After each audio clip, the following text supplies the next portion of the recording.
Welcome, everybody. Thank you for coming. I think I'm live, and I think everything is working properly. I hope. I believe. I even pray. I pray everything is working. I pray to our Lord God in heaven that everything is working properly. It appears to be. I'm writing a new book. It's titled God's People. Wait, what was God's People? It's titled, where the holy heck did I put it? Here it is. God's People, the Churches in the Shadow of the Third Reich. And it's basically about, it's 16 short essays. Well, not short. 5,000 words each. 16 essays on different main characters in the church struggle, Hitler's attempt to take over the Protestant church. The thing that inspired me to do this is that I heard a story years ago that the Nazified Christians used to call themselves Christian nationalists. That was the term that they used to describe themselves. So I decided to start digging into this. I emailed some scholars that I know, and one of the scholars, the expert on Dietrich Bonhoeffer in the world, who's like a church figure in Nazi Germany, said it's not true. And that kind of set me back a little bit, but I continue digging and find that it is true. They did call themselves the Christian nationalists. Verified beyond a shadow of a doubt, that is the name they used for themselves. The Christian nationalists. That is interesting, right? I guess I'll tell the story real fast. I find this document in a book titled The Church, or A Church Undone by Mary Salzberg. It was written by a guy named Dannenmann, Arnold Dannenmann. And he's like an early church figure in Germany in the 1920s and 30s. And I remember her putting in there, she translated a bunch of documents. That's what the book was. It was just a bunch of translated documents. One of those documents was written by Dannenmann, and it said, I believe, Wilhelm Kubi, who was an early governor in Nazi terms, a Gauleiter, named or wanted to name the group the Christian, or she said, wanted to name the group the Protestant nationalists. That stuck out to me because we're dealing with Christian nationalists today. So I go to some of the scholars and they say they were Christian nationalists, but that was not a name used at the time. Well, I find the original documents. I mean, let me show you. I got Alex Jones' big, beautiful mug on screen here. I have it here. Let me pull it up. It's, where did I put it? Books? No, not in books. I have an app that I wrote. It's called BookForge, where I can text-to-speech books and stuff. This is it right here. History of the German. Did I not import it into my library? Oh my God, dude. Hold on. I'm going to pull this puppy up. Open file location. No, this is... Oh, shit, dude. I think I didn't delete it, did I? Please tell me I didn't delete it. Please tell me I did not delete this thing. No, I didn't. Oh, my God. Okay. I need to make a note so that I don't forget to save the original sources. Hang on. Original source.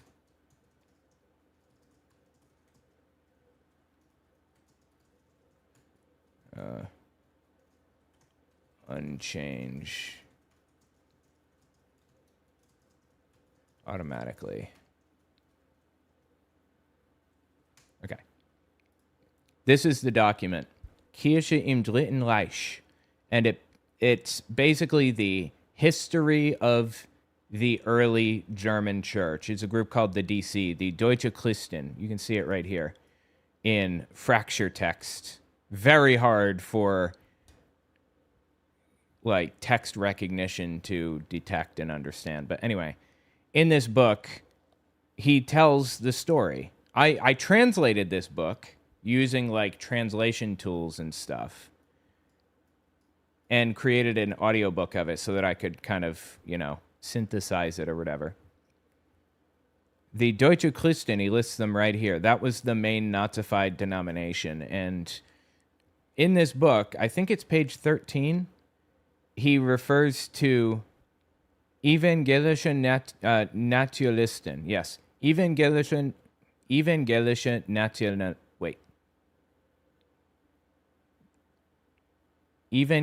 Nationalisten, which is evangelical nationalist, kind of. But evangelische does not mean evangelical in German. It can mean gospel. It can mean evangelical. It can mean Protestant, or it can mean Christian, depending on the context. And in this context, I think it's totally fair to translate it as Christian nationalist. Anyway, I got this source document. I translated it. I have like translator's notes and everything with it. And it was really, really complicated to go through and figure out exactly what was being said. Fascinatingly, this book kind of tells it's a hagiography is what it's called.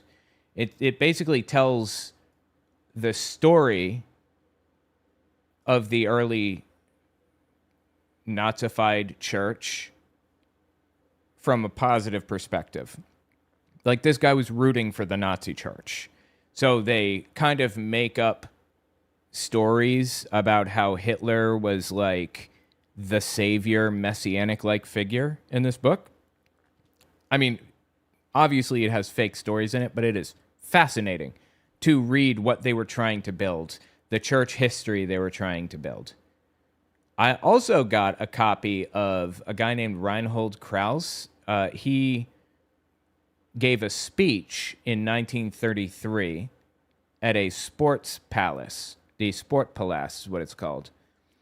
It was just this big arena that could hold 14,000 people.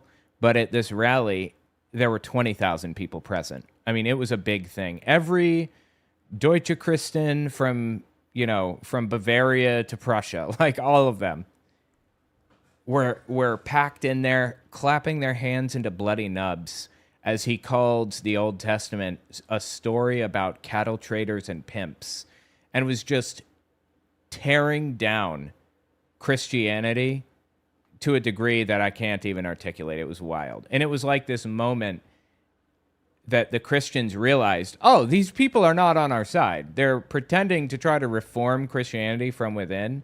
They're all scumbags. They're all lying scumbags. So that moment was the moment everything kind of fell apart for Hitler. He was trying to take over the church, and his takeover failed because of Reinhold Krauss. So in my book, God's People, I wrote kind of a biography of Reinhold Krauss. Again, untranslated originally. I had to translate that shit. And it was written in 1967 to 1968. I mean, we're talking like 75 years removed now. And it was really interesting to kind of read the justifications that the guy laid out for the bad decisions that he made. And he said, in not so many words, he was the victim of cancel culture. Seriously. He didn't use the words cancel culture, but that's what he bitched about the entire time. They didn't even give me a hearing, he said, quote unquote. I didn't even get a hearing. I gave this speech at the Sports Palace and said they were cattle traders and pimps, which is a completely reasonable position to hold, and then they canceled me without a hearing. It's fascinating. I actually want to include this, which is 77 pages, so maybe not the whole thing. I don't know. And Reinhold Krauss's Sports Palace speech in my appendix. Like, my translated versions I would like to include. This has never been translated to English before, this book. excerpts have been, but it's never been translated. I'm not sure if Reinhold Krauss's speech has been. Maybe it has. Maybe not the entire thing. Maybe only parts of it. I'm not sure, but I translated the whole thing, and I want to put that in the appendix as well. It's going to be super interesting. Anyway, I'm pretty excited about the book. I finished the Reinhold Krauss chapter earlier today. What did I do with it? I put it, hold on. Oh my God, dude. I hit the wrong button. Son of a bitch. Okay, here we go. Yeah. Reinhold Krauss. I kind of tell the Sports Palace story. November 13th, 1933. Reinhold Krauss stood on stage in front of 20,000 screaming German nationalists. He gave a 2-hour speech which would turn the tide of history for the German Christian church forever. The NSDAP, the Nazi Party, was in the process of taking over the political landscape. Part of that process necessitated the takeover of the church. They called themselves the German Christian Movement. They were named the German Christians by Hitler himself.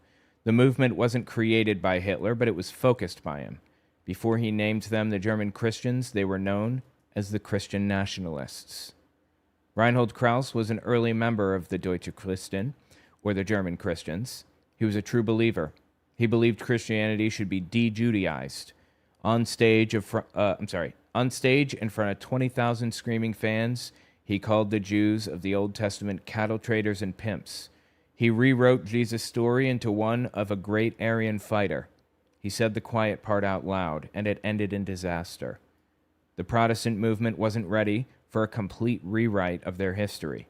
It was a conservative way of life. Change is difficult. In his memoirs, Krauss pointed out the fatal flaw in the Nazified Christian movement. Quote, religious transformation cannot be achieved through propaganda and organization of a church political seizure of power, but can only happen slowly from person to person. Krauss was stripped of his titles and position within the church the very next day. It turned out that Nazis didn't appreciate people saying the quiet part out loud that early in the power struggle. Anyway, I go through the whole thing. Oh, yes. Oh, my God. And something else I forgot. I went in search of something.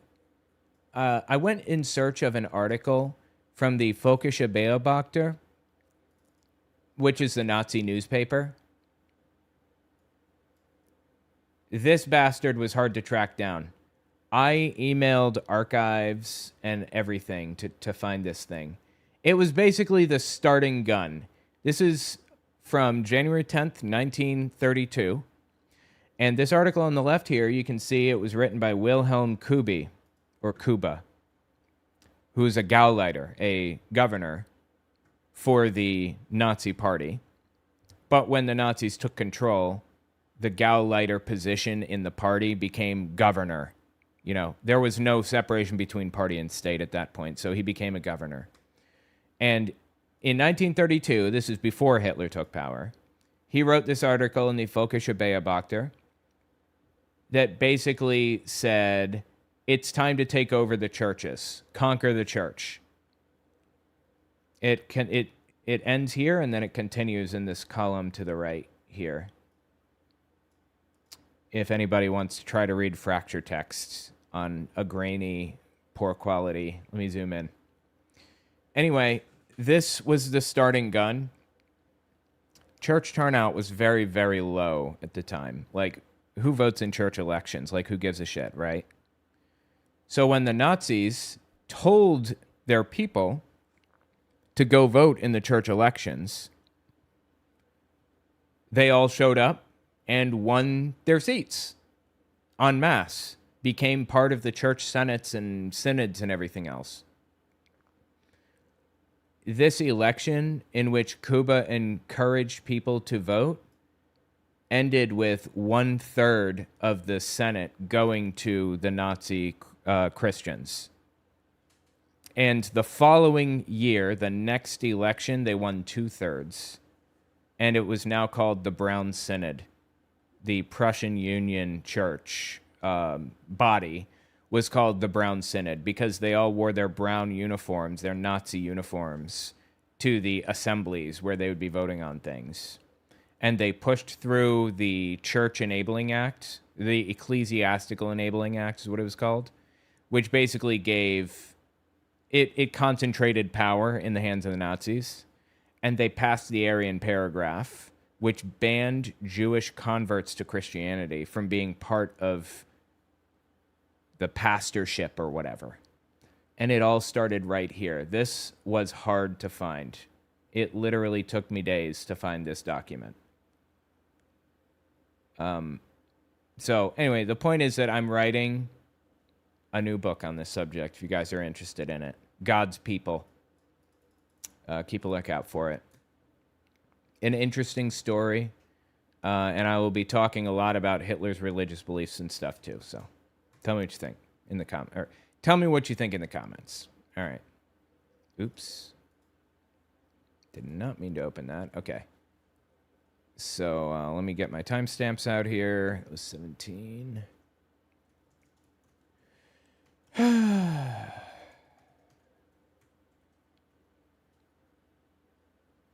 All right, 18. Alex Jones. Let's hit Alex Jones, shall we? These are all the books that I've text-to-speeched lately. Alex Jones is turning on Trump even more, believe it or not. It's fascinating to see. Listen to what he said. It's done. But at the end of the day, I just feel sorry for him and pray that God touch his heart and soul and free him from the demonic influences that he's under. I mean, it's just that simple. This is a nightmare. We know the Democrats, the left, are absolutely terrible. But when Trump's calling for wiping out whole civilizations and acting like a supervillain, I have to come out and say I don't support it. I'm sorry. What did Democrats do to deserve being compared in any way to Donald Trump? What did they do? Not what were you afraid they were going to do? Oh, they're going to take our rights. They're Trotskyite socialists. What did they actually do when they had this power? Nothing. Okay, they didn't, take your guns or whatever other stupid shit you're living in fear of. These people are, you know what? If you don't have anything nice to say, don't say anything. It's that simple. So again, Trump's own wife came out at an unannounced press conference today and said the Epstein crimes are real and that she wants the victims to be in front of Congress and the cover-up to end. That's the opposite of what Trump's saying. Looks to me like she's breaking with Trump because she knows the ship's sinking, has found out the truth. Elon left 8 months ago. Okay, this is a great object lesson on Alex Jones' mind. Melania came out and said something about Epstein claims being untrue, and he thinks that, like, he's reading into this as though it's some kind of a sign that the ship is sinking or whatever. The ship sunk as much as it's gonna sink, like months ago, okay? Donald Trump is in the Epstein files. That's what it is. There is a girl named Jane Doe 4 in the documents who credibly accused Trump of taking advantage of her in horrifying ways, unexcusable ways. The ship is on the bottom of the ocean. Okay, Melania saying that weird shit about Epstein is not an indication that the ship is sinking any more than it already is. Me like she's breaking with Trump because she knows the ship's sinking, has found out the truth. Elon left 8 months ago saying he's in the files as a cover-up. I never saw any evidence of it, but he's acting like he's guilty. Are you fucking... You haven't seen evidence that Trump is in the files? You can't be real with this. Please, Alex Jones, get help. I am begging you for your own good, sir. Left 8 months ago saying he's in the files as a cover-up. I never saw any evidence of it, but he's acting like he's guilty. We know he's protecting Howard Lutnick, who said he didn't know Epstein didn't go to the island, and he did. So all I can say is this is terrible day, and it's a nightmare for America and the world, but I'm going to tell the truth, report on the facts, no matter what it is. Tell the truth, report the facts. Yes, totally. I see that. I can see that from you, Alex. Is a GitHub project available for your ebook app? I think it is. I think it might be, yeah. But you need a bunch of dependencies, and I haven't really set up a mechanism to set up those dependencies reliably. It's called Bookforge. If you go to my GitHub, I'm Telltale Atheist on GitHub. Just check Bookforge. Let's see. All right, check this out. This is a longer version here. Well, Trump continues to insanely flip-flop. 28 times he said since this war started that Israel drug us into that we've won the war and it's over. More than 10 times he says that Iran has unconditionally surrendered. He said on Friday they agreed to all of his demands and totally opened the Strait of Hormuz, and of course they hadn't. Is this really a surprise, Alex Jones? You had 4 years of this shithead from 2016 to 2020, and then 4 more years of him nonstop talking shit to the press and not living up to literally a single promise that he laid down. And now we're a year into his second term, and you really did not see this happening. Honestly, you really didn't. Please. You are the dumbest motherfucker alive if you didn't see Donald Trump doing this exact thing. And now he's reissued the threats to blow up all their bridges and civilian infrastructure. But Israel and the U.S. are already doing that, hitting hospitals, bridges, universities, everything else. Yep, that's true. They are. This is just beyond insane. And he was drug into it by Israel. The Pentagon told him don't do it. And now Trump hates everybody that was right and warned him about this total disaster that he ran on not ever doing the Iran war. Okay, no. You see what he's doing here, right? He's smuggling existing Republicans' reputations in by saying everybody told him not to do this, including the current administration, you know, Pete Hegseth and all the Pentagon people. They all said, don't do this, it's a bad idea. No, they didn't. They followed his lead, and they're doing exactly what he's telling them to do, and that's the end of it. Pete Hegseth has not broken ranks with Donald Trump, publicly or privately, as far as I can tell. He's doing exactly what he said. You cannot excuse Republicans' behavior on this. They're all scumbags, murderers, and pieces of shit, every last one of them. And warned him about this total disaster that he ran on not ever doing the Iran war. It's just amazing. And no prosecutions of all the deep state, but the top Democrat lawyer, Todd Blanchett at DOJ, on and on and on and on. And we're supposed to just sit here and love this crap. It's just poll numbers go straight down, and all the polls show the Republicans are going to lose the midterms in 7 months by a landslide. A disaster. A total and complete disaster. Trump is not that stupid. Oh, yes, he is. You know he's that stupid. No, it's not about stupidity with the poll numbers and losing the midterms and everything. It isn't about stupidity. It's that he doesn't care. Donald Trump doesn't give a shit what happens. He's going to continue doing what he wants to do, and damn the Republican Party in the end. He does not care what happens to Republicans. He's made some deal with the deep state to throw the election to the Democrats. That's the only thing this can be. And then everybody keeps calling me and asking me, Alex, what did Trump fire you from? They take it as literal. Last Friday, 2 days ago, he said, you're fired, Jones. Actually, he said, you're fried, Jones. Was that intentional? Did he mean to say you're fried, or did he mean to say you're fired? Who knows for sure?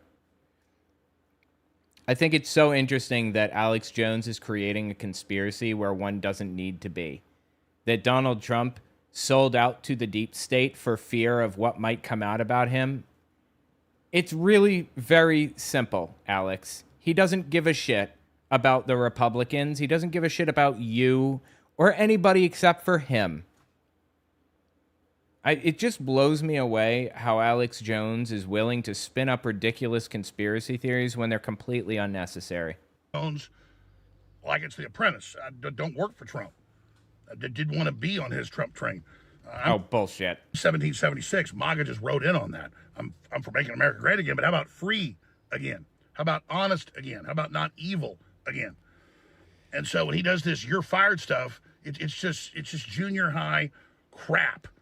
Oh, you're not in the cool club anymore. It's absolutely idiotic. I don't want to be in the neocon club with all your former enemies that were never Trumpers and said screw you, Lindsey Graham, and all the rest of them, and Ben Shapiro and Mark Levin. I mean, it's just insane.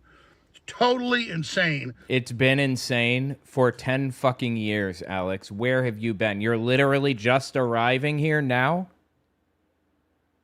You cannot convince me that Alex Jones didn't know that Donald Trump is a complete piece of shit and was in the Epstein files all along.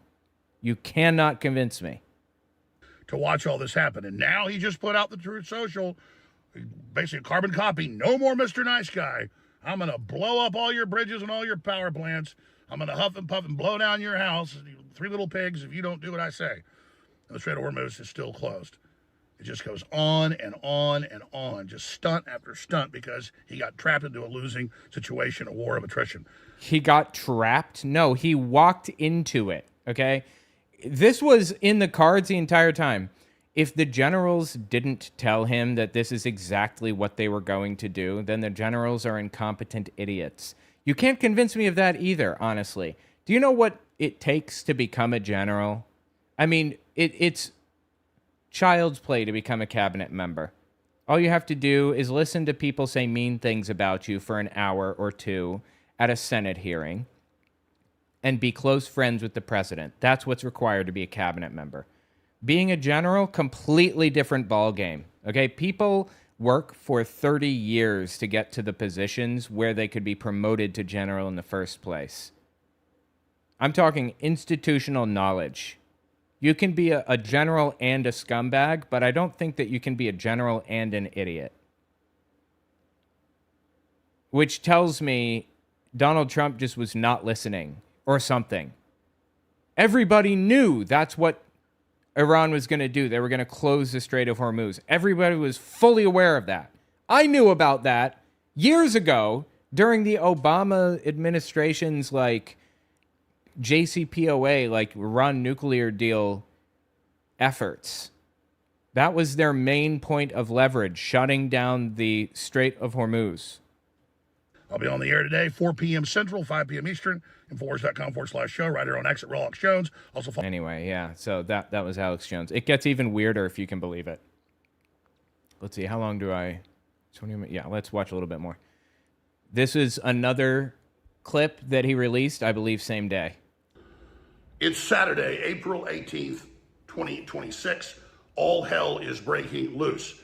Iran is now attacking major oil tankers in the Strait of Hormuz. Israel broke the ceasefire yesterday and is bombing thousands of civilian homes in Lebanon and shelling them, despite Trump saying he'd ordered Israel to stop. I'm about to break it all down right now. But it's very important to understand that the chairman of the Joint Chiefs, the intelligence agencies told... Dude, his production value's gone down a little bit, seems like. Trump, before March 1st, Israel was lying to him about Iran about to strike us and that they would fall in 4 days and that regime change was certain. That's... Oh, fucking please. Everybody knew that was garbage. Every person from here to Texas knew that was garbage. If he... Okay, this is the screenshot right here, right? This is the thumbnail. If he believed that, he's a moron. You can't convince me he believed that. It's all come out. That's all been documented. And then those of us that are loyal to reality and loyal to what Trump run on, we're all called traitors. We're all told we're not MAGA. No, it's Trump that's not MAGA anymore. And He never was. Said if he keeps saying he'll destroy an entire civilization in one day, wipe out an entire people, that's the definition of genocide, he'd have to be 25th Amendmented. All the Israeli first spokesperson were saying we need to use nuclear weapons. Trump would say, tune into Levin. He knows what I'm about to do. Levin's saying use nuclear weapons like we did on Japan. That was insane. And I said if he continued, he'd be 25th Amendmented. And then he's now said 28 times, you can look it up, that the war's been won and that Iran's given up. He said yesterday Iran was giving up their uranium, their weapons, everything, that we totally won, but Israel had to not attack them anymore. And then Israel attacked. And now Iran's doubled down, is actually attacking ships, not just threatening to attack ships. And I see the comments all over my X feed and everywhere. Oh, Jones, you're a loser. The Strait's open again. We won the war. See, it's all great. It's all wonderful. Totally delusional. Hello, Alex, you built this movement, okay? This was you. Yes, delusional. Are you surprised by that? Really? I don't even know what to say here. Totally insane. Do you understand it's on record that the Joint Chiefs of Staff, the Pentagon, and the 16 intelligence agencies told Trump that it was a horrible idea to attack Iran and laid out the scenarios we're now witnessing? That's what I studied. That's what I know. I don't know if that's true, but I guess it wouldn't surprise me. The Joint Chiefs of Staff, that is institutional knowledge right there. Those are people who know what they are talking about. The Joint Chiefs of Staff, they're like career military people who went up through the ranks largely, I believe. Went to West Point, right? The military training school to become non-commissioned officers and everything. They know what they're talking about. And now we're told we need ground troops, and it just gets worse and worse and worse. I also see the claims out there, and this isn't about me, but to understand the problem, that, oh, Jones and others are mad they didn't have access to Trump, and you know, they're mad that they criticized Trump, and now he kicked them off the Trump train. We're off the Trump train because he got off what he stood for before. Let's just be clear. I don't want to be at your cool kids table. I want to be far away from this stuff, but I want to put pressure on the administration to be sane. And I want the American people to do that. To be sane? You should have picked a different candidate then. Because that's what we're dealing with here, is a Trump going against everything he stood for. No prosecutions of the deep state, putting a Democrat lawyer in as the head of the DOJ, worse than even Bill Barr and Jeff Sessions, killing the removal of glyphosate, on and on and on. He did something good with Joe Rogan, today, so they can use hallucinogens in medical areas to get people off drugs and also for PTSD. Joe's pushed that for years, so that's a great idea. I still want Trump to do good. I'm sorry, wait a minute. Wait. One more time, what was that? Today, so they can use hallucinogens in medical areas to get people off drugs and also for PTSD. Use hallucinogens to get people off of drugs and for PTSD. Okay. You know what? Let me just look this up. Gens people get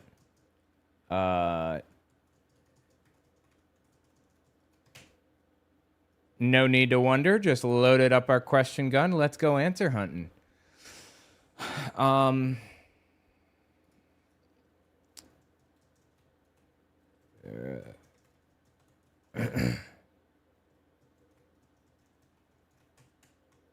Let me just verify this, just to be super extra sure.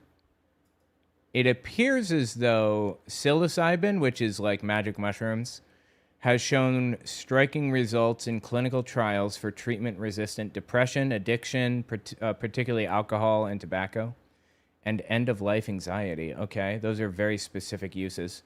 MDMA-assisted therapy completed phase 3 trials for PTSD, though the FDA rejected Lykos Therapeutics' application in 2024 over methodological concerns, not because it didn't show efficacy, but because of the trial design issues. Yeah, to be perfectly honest, like MDMA, I'm sorry, let me try muting. Oh, nope, it's not muting. Okay. I don't know why it's not muting. Anyway, MDMA, like if you're looking for a drug to make you happy, that's it. That's the stuff. If you're looking for a happy drug, that drug will make you happy. That drug will make you feel like there isn't a single problem in the world that you cannot handle. I'm sorry, I'm trying to turn off my thing here, but yeah. Okay, here we go. Got it. Anyway. It makes complete sense that they'd be using MDMA to make people happy. That would definitely do it. Ketamine, technically a dissociative rather than a classic hallucinogen, is already FDA approved in a nasal spray form for treatment-resistant depression. That's interesting. Okay. Hey, science seems to support it. Great. Let's do it.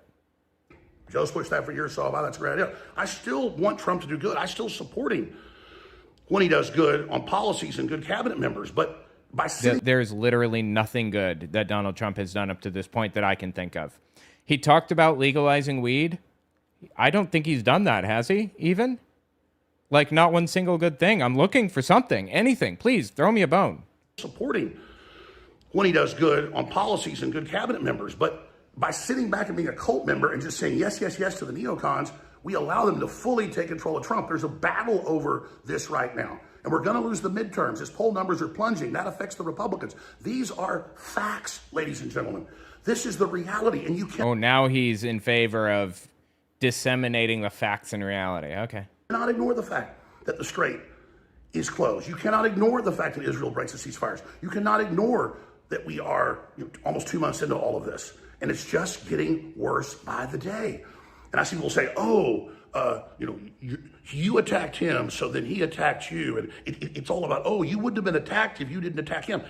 I don't give a shit about being cool. I was invited to Mar-a-Lago multiple times last year, years before that. I was invited to the White House by Trump and just didn't follow up on it because I don't want to be around the whole political system. Yeah, I bet. You're such an honest guy, Alex. Doesn't do anything to go talk to Trump.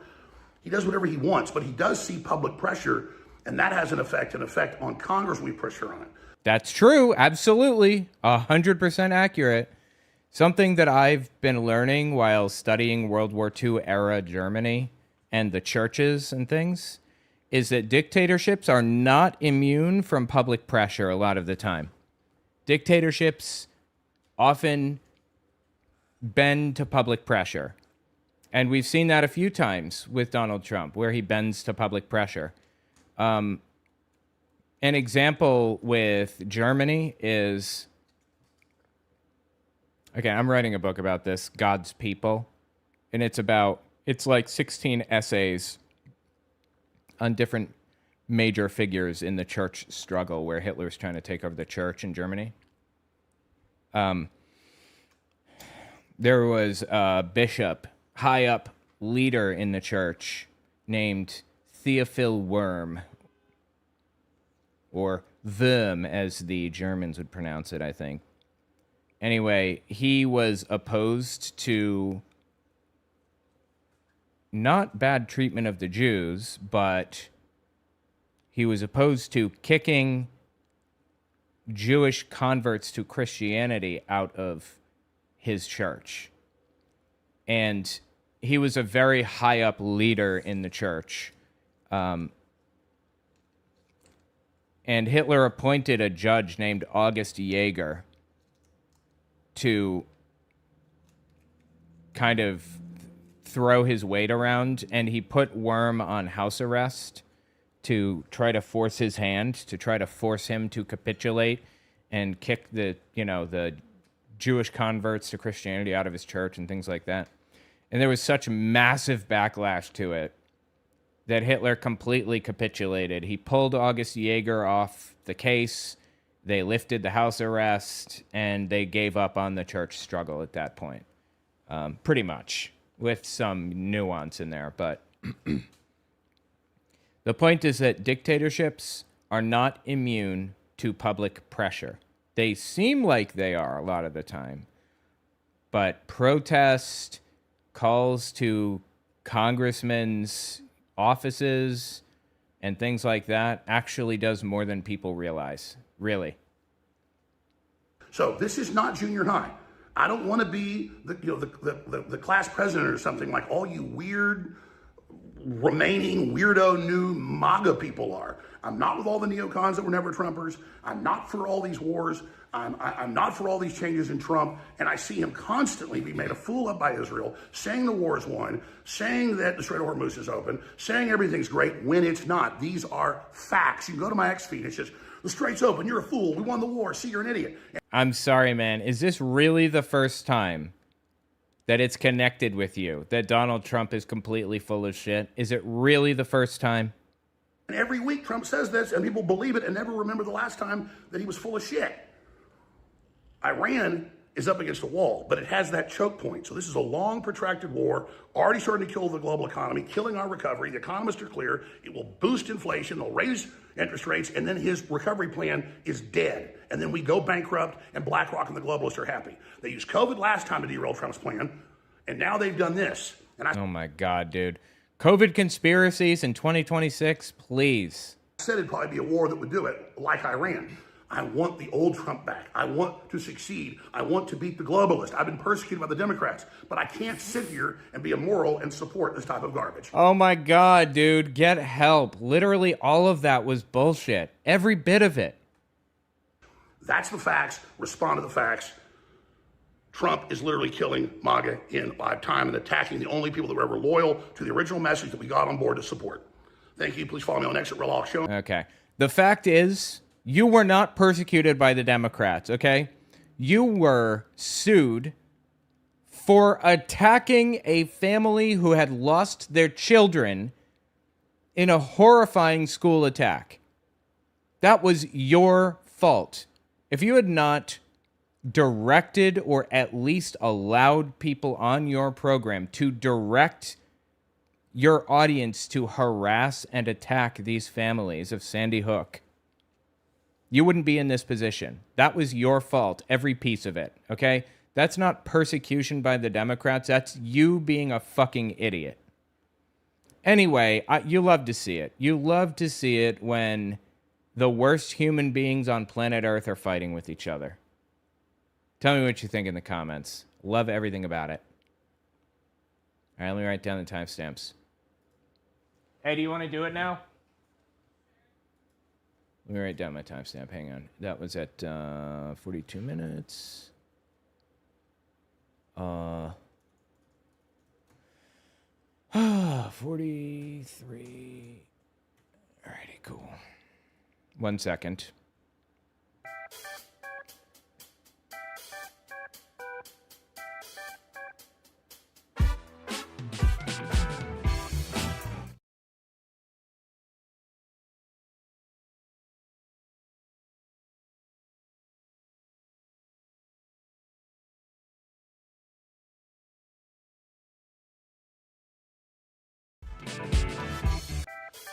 Okay, we're good. Do you want to talk into the microphone, make sure it works?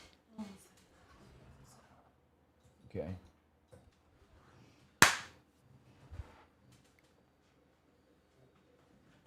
Just trying to get everything straight real fast. Do you want to talk? Just say something. Ooh. Anything, so I know if it's... Testing 1, 2, 3. Okay, it's coming through good. Okay. All right, awesome. I have my wife here with me. We're going to cover Clarence Thomas saying some absolutely psychotic shit. Hit the button. That one. Actually, let me just stop recording and then start recording again. 1 second. Hang on. So that I'm sorry, give me just a second to get this working. I don't know why my soundboard... It's saving. Just a second. I'm sorry, guys. It's going slow again. Oh, you want to grab the headphones? Where are the headphones? They should be hanging down there somewhere. They're coming from the back of this. You see them? They're just like these. See if you can hear it coming through. It's playing something now. Hear it? No? Is it audible? Okay. It's just coming in only on one, so Okay. it took me a second. Okay, cool. All right. Try again. This is Clarence Thomas, who said some absolutely psychotic shit. I'm going to review this with my wife, who is here with me. And who is very, very excited to cover Clarence Thomas. I only have 3 mortal enemies, and Clarence Thomas is one of them. He, if I'm not mistaken, basically said that progressivism, or no, he said that Hitler is to blame for progressivism. And World War II is my domain. So let's listen. Whoop. Progressivism. You can hear it and Yep. see it? Okay, good. Progressivism seeks to replace the basic premises of the Declaration of Independence, and hence our form of government. Actually, let's see if this... See, on?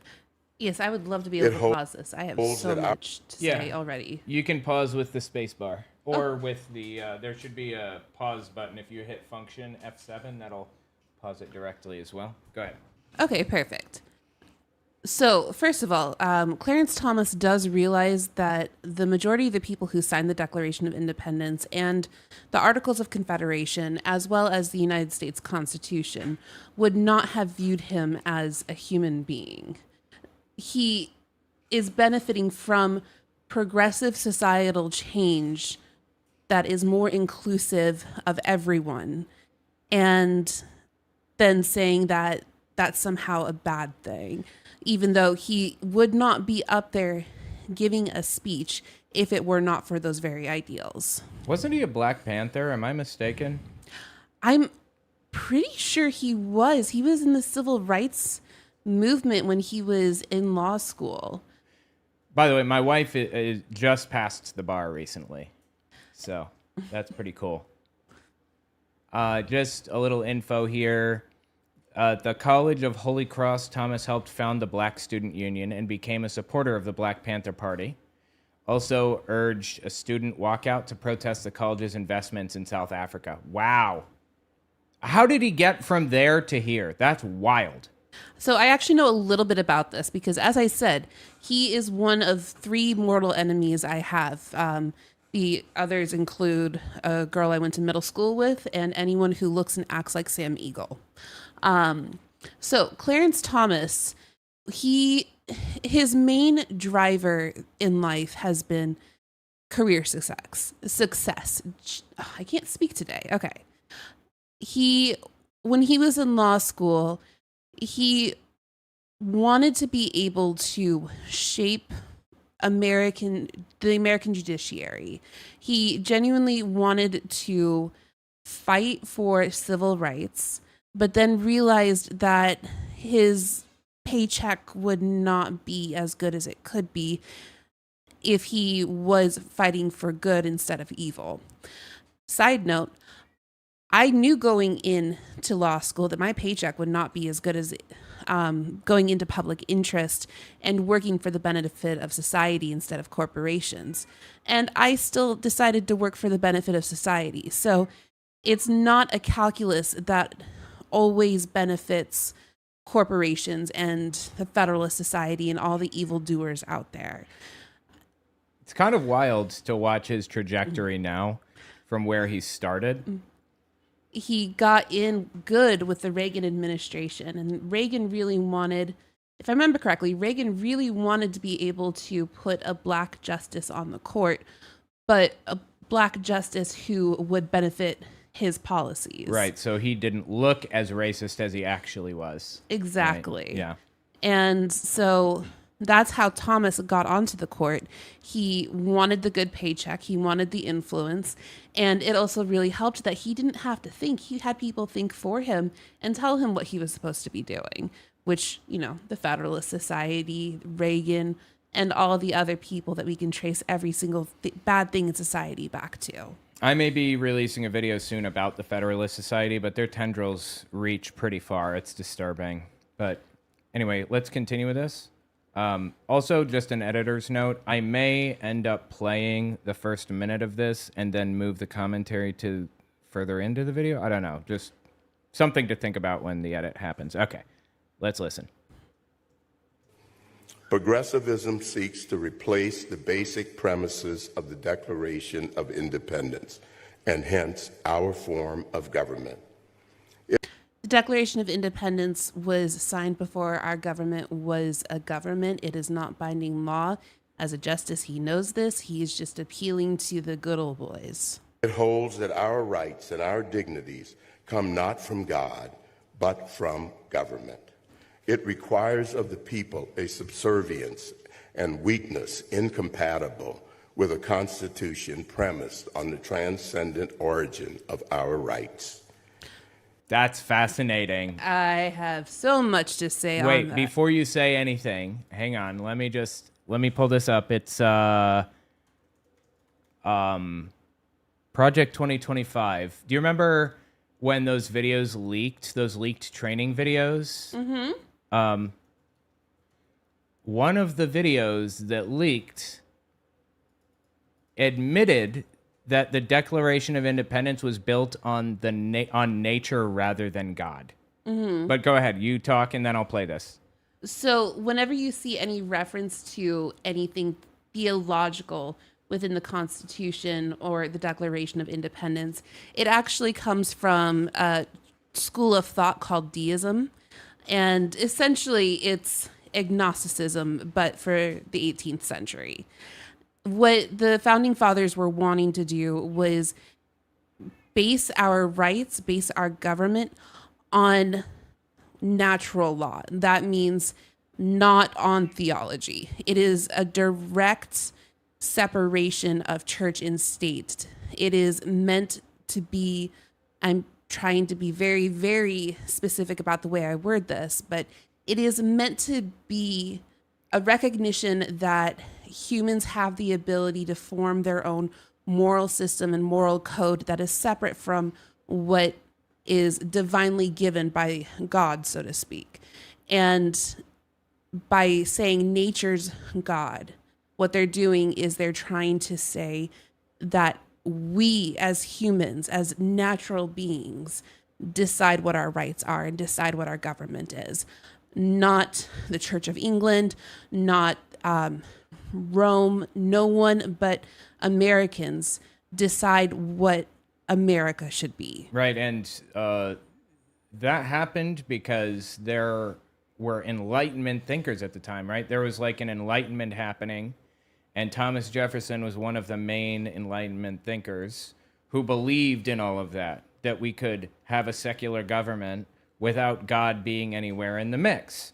The Declaration of Independence uses the word God in an ambiguous or in a nature sense, specifically, intentionally, because they didn't want it to be a secular government. I'm sorry, because they wanted it to be a secular government, and the Constitution doesn't include the word God. And Clarence Thomas knows that.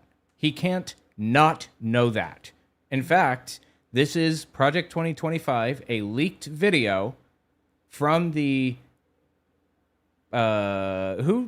the Heritage Foundation, Heritage probably? Foundation.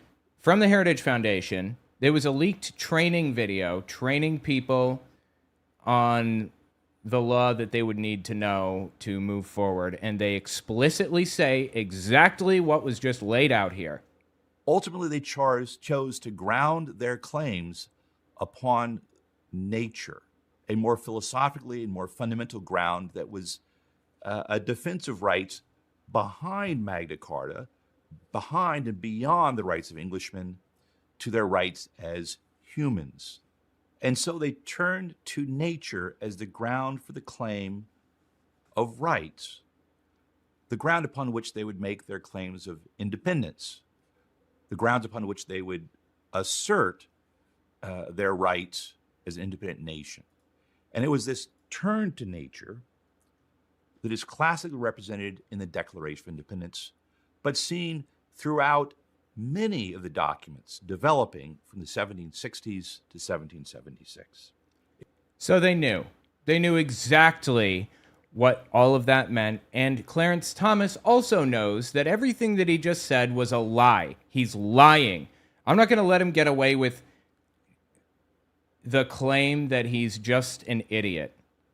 I don't believe he's an idiot. I believe he's a scumbag and a liar, an intentional, knowing, deceitful liar. To get into law school, you have to be an incredibly hard worker, and you can't be an absolute moron. Like, I would argue that there are some people who may be absolute morons and don't know how they managed to get in, looking at you, Rudy Giuliani, but that's generally not the case. Justice Thomas is an incredibly intelligent man. You don't also get through law school and get to the Supreme Court without being incredibly intelligent. So we should not underestimate him. We should probably despise him, absolutely. But he is a very, very intelligent person. An intelligent, evil person, right? Yes. Yeah. And the same goes for the people in the Heritage Foundation and all the other people at these right-wing think tanks. To call them idiots or to try to diminish their intellectual abilities is to do our side a disservice. We need to recognize that these are some very intelligent, very capable, and very powerful people who want to see our rights destroyed. And if we underestimate them by saying, oh, well, they're just a bunch of morons, then one, we cannot anticipate what their next move will be. And two, that is intellectually dishonest on our side, in my opinion. Definitely. You will not be surprised to learn that the progressives had a great deal of contempt for us, the I do have a American great deal of contempt for him. He's right. Right? people. Before he entered politics, Wilson would describe the American people as, quote, selfish, ignorant, timid, stubborn, Wait, and foolish. Woodrow Wilson? Woodrow Wilson. He's talking about old school. He's talking about old school progressives in his mind. I have a feeling that he's probably going to be setting up an argument to say that, you know, look at all these progressives, look at how racist they are, because I'm only cherry picking examples from before the party switch, with Reagan, actually, or around Reagan's time. Which, again, he knows about. He knows the party's switched. You can call yokels on Facebook idiots for not knowing the party switched, and it can be true, but not with him. He knows. He was part of it. Like I said, he was, if I'm not mistaken, appointed by Reagan in order to kind of dissuade the rumors about the mass dog whistles, even though everybody could see exactly what was going on. He lamented that we do too much by vote and too little by expert rule. The progressives? Okay. And I would also like to point out that Justice Thomas has been instrumental in limiting both expert insight into issues by reducing the power that executive agencies have, such as the EPA, and also has been instrumental in diminishing access to higher education, unless you are a conservative white guy, as well as removing the voting rights for damn near everybody. So he's going to be talking as though he is his side is enlightened. They're not. They just hate you. And they're lying about it. Yeah. Also, well, they're being upfront about hating you. Yeah, I guess so. Also, I usually let it play for 30 seconds and then comment. Sorry. Like I said, I just don't like the man. I don't either. I get it. All right. We do too much by vote and too little by expert rule. He proposed that the people be ruled by administrators who use them as tools. He once again aspired to be like Germany, where the people, he said admiringly, were docile and acquiescent. Okay. I'm sorry. You think the German people were docile and acquiescent? That was the problem at the time. They were fucking nutcases. They were out of their heads, drunk on nationalism. And also, I don't know if Wilson even said any of this. Do we know? Let me see if I can find out. Oh, shit. I hit the wrong button. Actually, this works. I'm just gonna... hold on. Let me just... Do you have anything to add? I have a lot to add. I'm just doing my best to... Go ahead. You're Okay. good. I'm going to try to find info on this. So one of the things I would like to point out is that, again, he is probably setting up an argument to try to claim that the Democrats pre-1960 or so are the same Democrats that exist today, which is not the case. Would also like to point out that he is likely going to be setting up an argument that is about so-called small government, but small government that benefits only the people that he likes. So he's going to try to argue more than likely that we should basically have no federal government and everything should be back to the states, except for the things that he really wants to push forward, such as making sure that people don't have the ability to control their reproductive decisions, and making sure that trans students don't have the ability to be accepted in their schools, even to the point of invasive medical examinations to determine what their genitalia is. He's going to have a very twisted idea of what small government is, and I am just waiting at the edge of my seat to see what exact angle he's going to be taking here, because it's just a smorgasbord of horrible. Okay, I looked up some of the quotes and stuff that he said about Wilson here. The selfish, ignorant, timid, stubborn, or foolish bit was real. Wilson wrote about the need for administrative bureaus comprising the 100 who are wise to guide the thousands who are selfish and ignorant, and so on. Docile and acquiescent, also true, apparently. But what Wilson actually wrote was that in countries like Germany, where public opinion hadn't yet learned to assert itself, because they were from kind of a dictatorship, they operated under a Kaiser, a king, or an emperor or whatever for so long. A modest public may at least be expected to be very docile and acquiescent in learning what things it has not a right to think and speak about imperatively. But you know Unquote. what? I can also cherry pick statements from presidents and significant people in American history. You know what our founding fathers believed about religion? They believed that religion was necessary to control the stupid people that they were governing over. That is essentially word for word what I believe Ben Franklin said. One of the people that Justice Thomas worships. We can go back and we can find damning quotes from everybody. The fact of the matter is, though, that they are all dead, rotting corpses. And this man right here is the one who is trying to convince us that we don't deserve rights by quoting the dead, rotting corpses. We should not be ran by a bunch of dead white men. And he also gave Donald Trump a massive amount of power. This guy voted for Donald Trump to basically have completely unchecked authority. So I don't want to hear it. The century of progressivism did not go well. The European system that Wilson and the progressives scolded Americans for not adopting, which he called nearly perfect, led to the governments that caused the most awful century that the world has ever seen. Stalin, Hitler, Mussolini.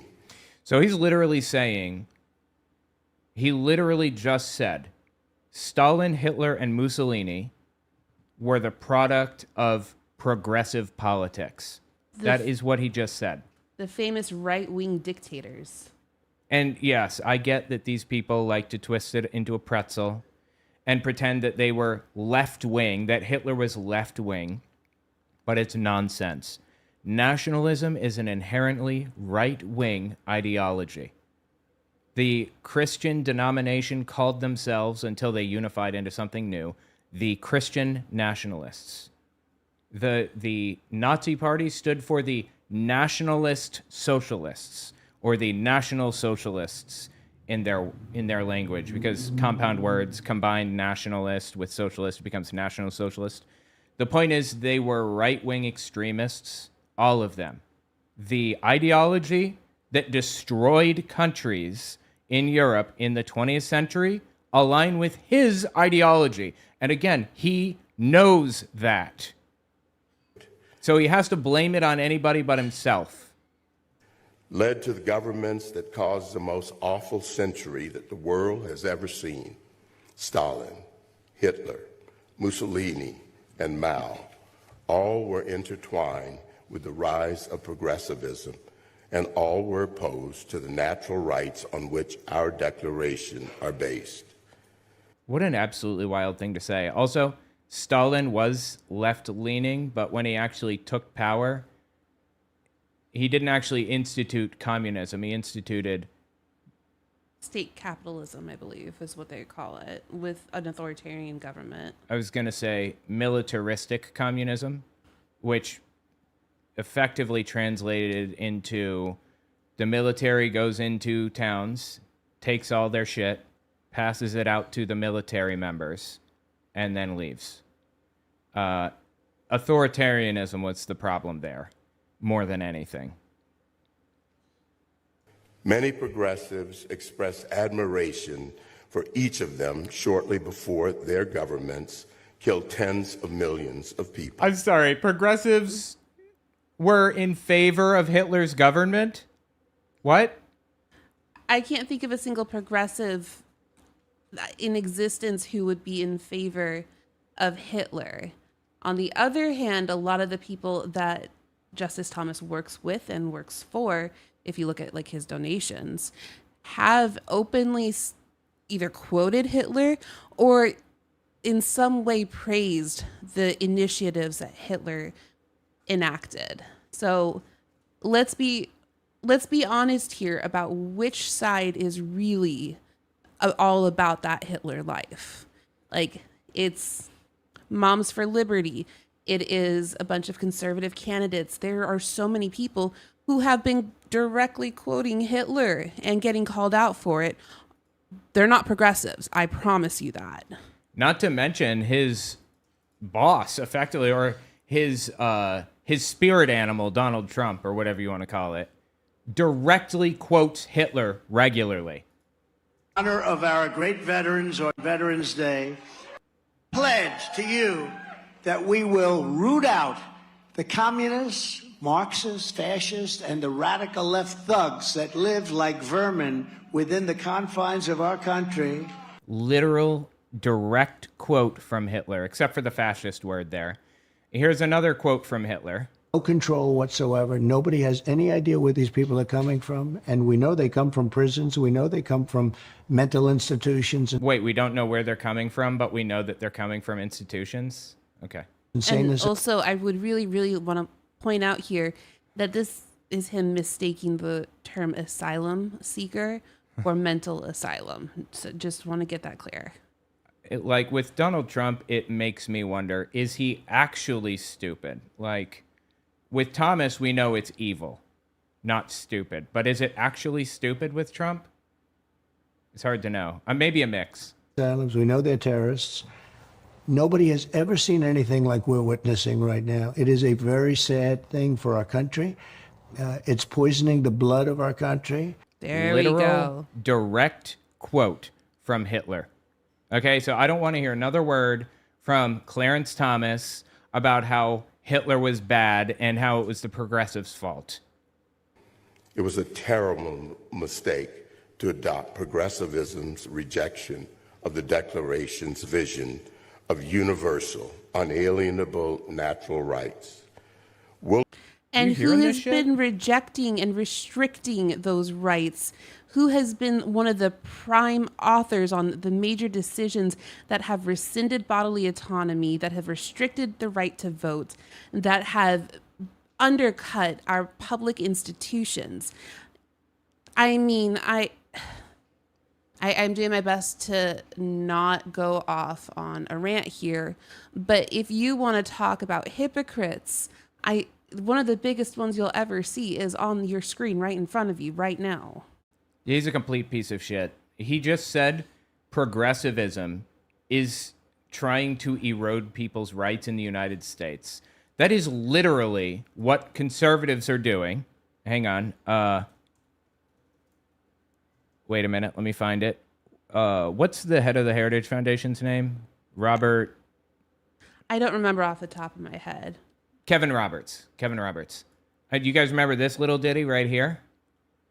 This is the guy who wrote Project 2025. Put politics off to the side. Any president having to second guess, triple guess every decision they're making in their official capacity, you couldn't have the republic that you just described. So he's advocating for a dictatorship there, right?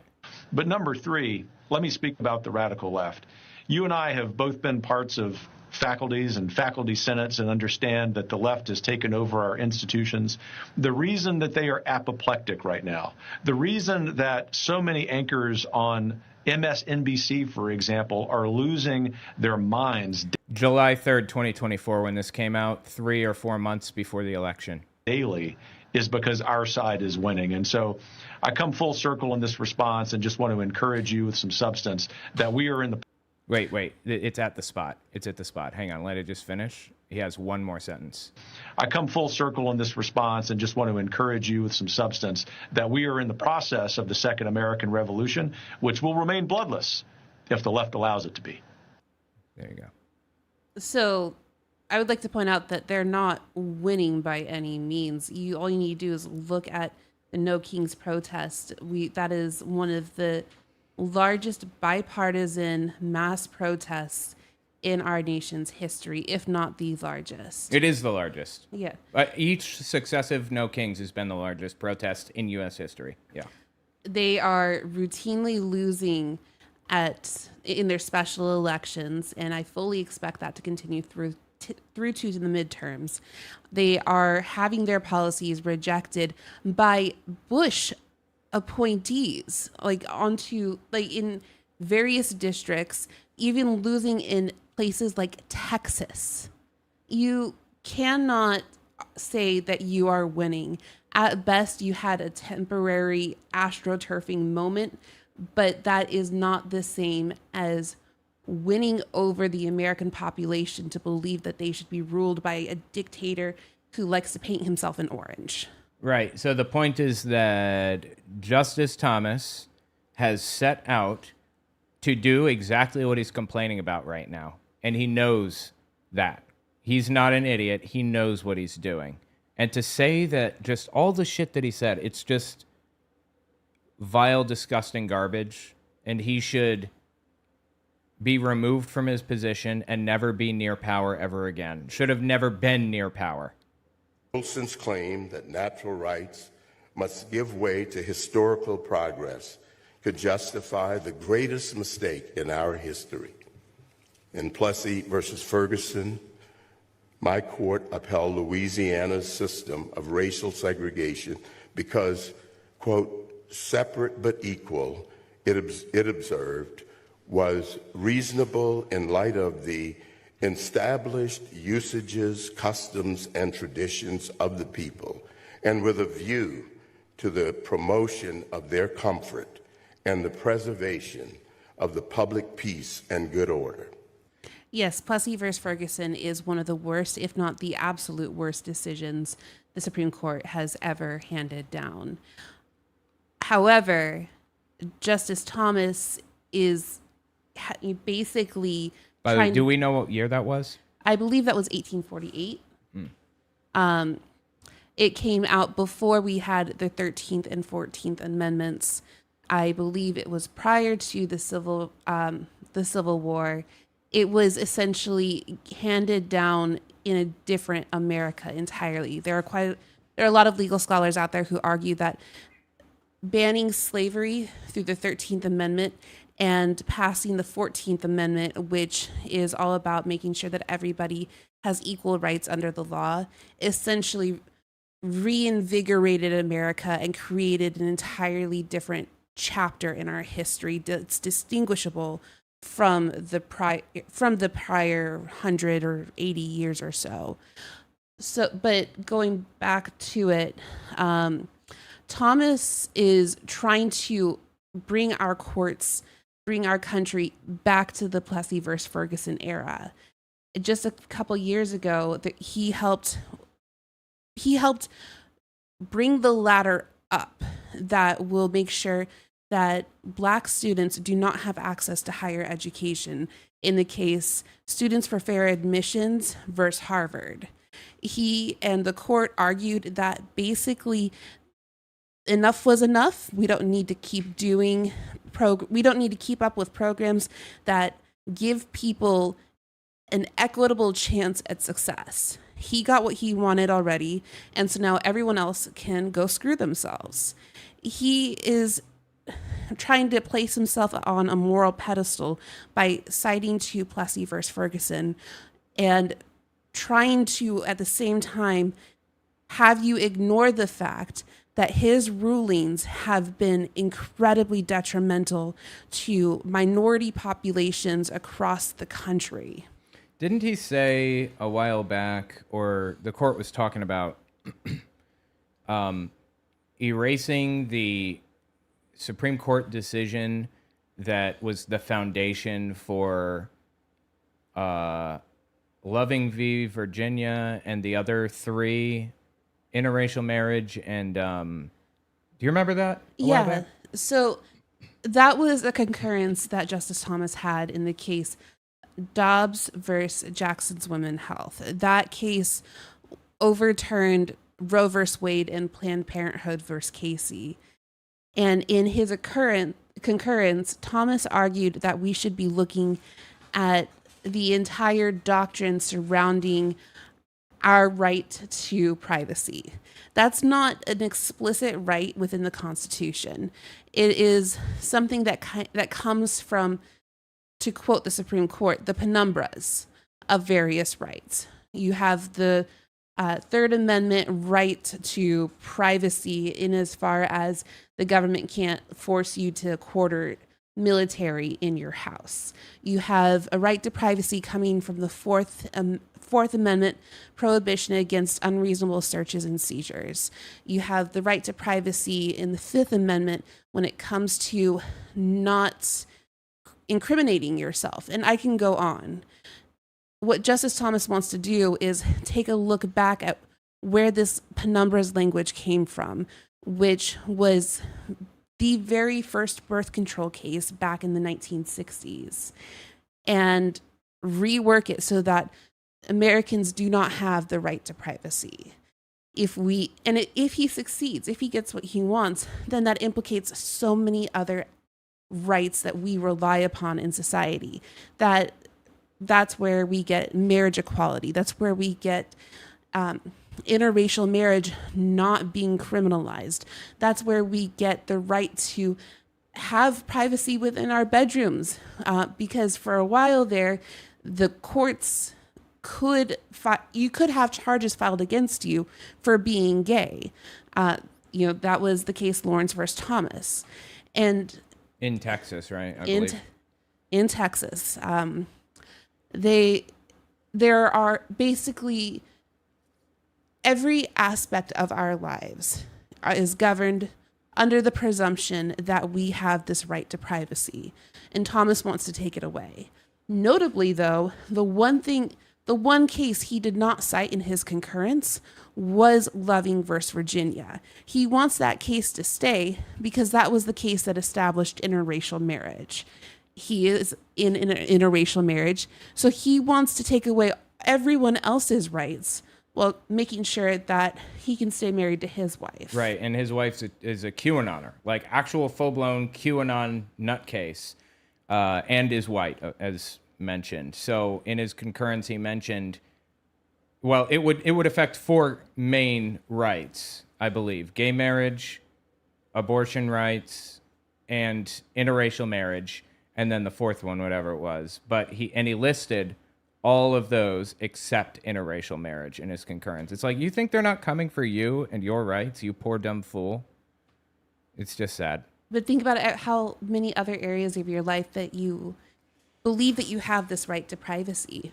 What about your data?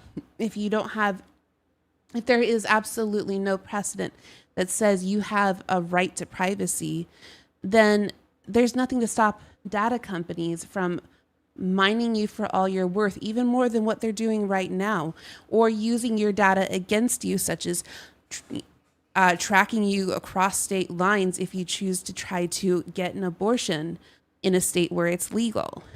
There's so many different areas of your life that you may not even think about that would be affected by what Thomas is proposing here. So yes, it would be those main categories, but also he is essentially arguing for an authoritarian state where you have no way to shield yourself from government intrusion. And blaming it on progressives in the process. It comes as no surprise that the progressives embraced eugenics. Progressives believe that Darwinian science, the idea of ever-advancing progress written into biology itself, had proven the inherent superiority and inferiority of the races. He probably knows this, but in case anybody else out there doesn't know this, eugenics and evolution were 2 separate ideas completely. They didn't even come about in the same year. I think eugenics came around like 20 years later or something like that. And it wasn't just a belief in evolution or whatever, a natural extension of it. It was an actual cultural phenomenon that was happening from the United States to Germany to everywhere else. It was like a worldwide phenomenon that was taking place. And it wasn't about killing people at all in most places, except for Germany. It was about, all right, let me try to say it this way. There's a condition, I forget what it's called now, where Jewish people have to be tested before they get married, because if they have children, it will give them this absolutely terrible, debilitating condition. So they get tested to see if they're carriers and if they're compatible, and if not, they marry somebody else, or they just won't have kids at the very least. That is the version of eugenics that was sweeping across the country, or across the world in the late 18 and early 1900s. And it turned into something a lot more extreme in the United States and elsewhere, where they started sterilizing people who were, an inferior race or whatever. I bet you can guess which political movement was advocating for that one. Eugenics was popular across the political spectrum, but one specific political party, one political ideology, one group was pushing for death and sterilization more than another. You gonna say something? Yeah, and also want to add that it was at one point seen as a very pro tough on crime stance. It was a very, very popular stance among conservative right-wing think tanks. It wasn't really think tanks at the time, but back then you had a bunch of different laws throughout the country, and I'm thinking specifically of Oklahoma, where if you committed 3 morality-based crimes, then you lost the ability to reproduce. The state would castrate you, or the state would give you a hysterectomy. And the Supreme Court actually ruled that wasn't okay, because people have the right to make choices about their reproductive life. They have the right to choose to have a family. And Justice Thomas is part of the intellectual movement that held up this forced castration as a positive thing for American society. He also has undermined disability rights in this country, and attacking the disabled community was part of the eugenics movement back then as well. I feel like I'm a broken record here for saying that he's a hypocrite, but I really just want to drill the fact that everything he is saying is projection. It's his party pushing for eugenics, and always has been. And that's not to say that, the left has been perfect on that on all fronts. No, but his party was the one pushing it back then. His party is the one pushing it now. Because who do you think they want to see reproducing? I will not go off on a tangent any more than I already have. Just want you to realize how much of a hypocrite he is. It's deep in there, and he knows it. Again, he's not doing this out of ignorance. It was only a small step for Wilson to resegregate the federal workforce.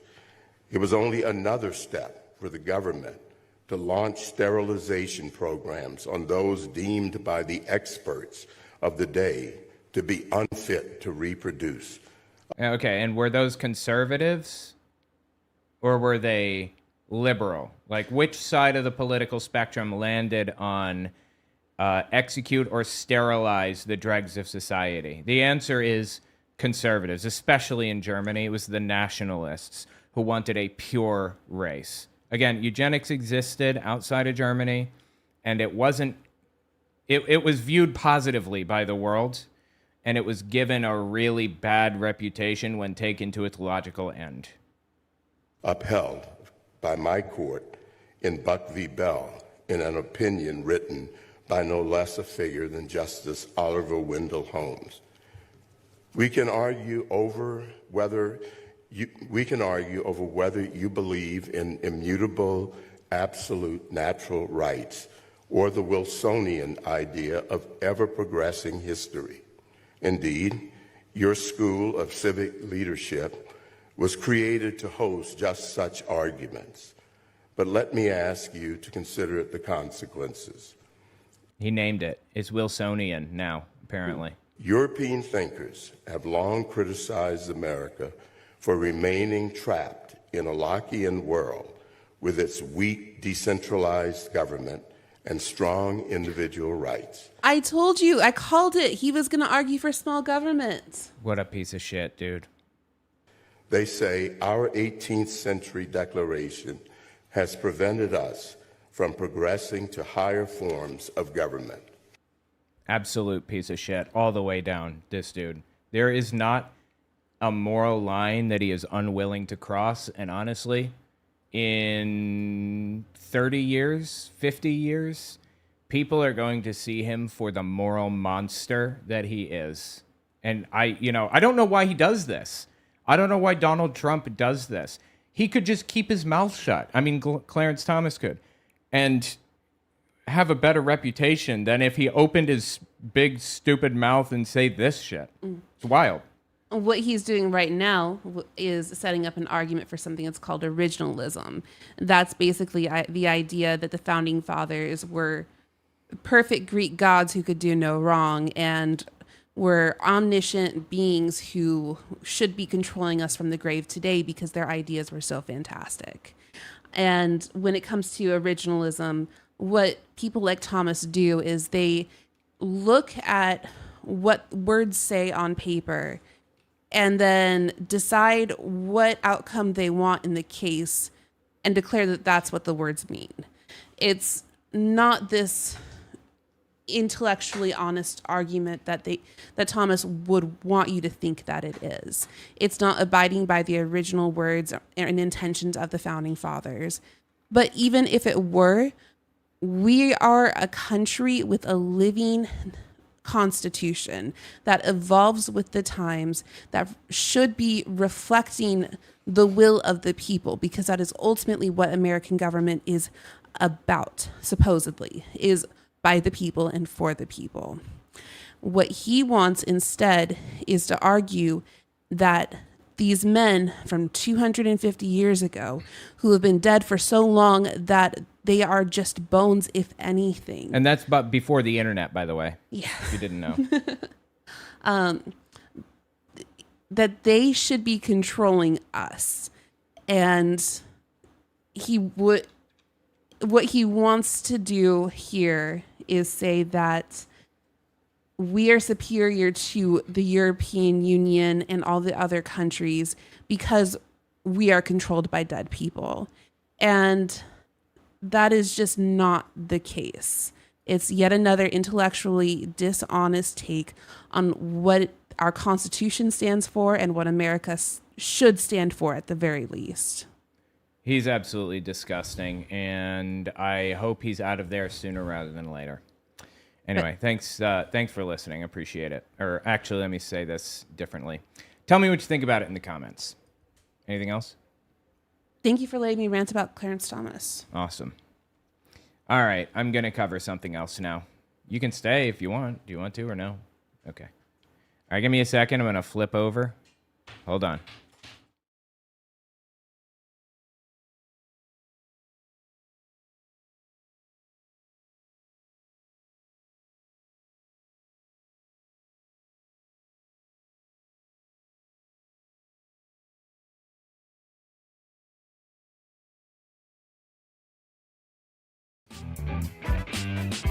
Okay, awesome. Let's cover this for now. Why not? Let me also write down some timestamps here. 1 second. Clarence Thomas. Clarence Thomas, 2:45 minutes.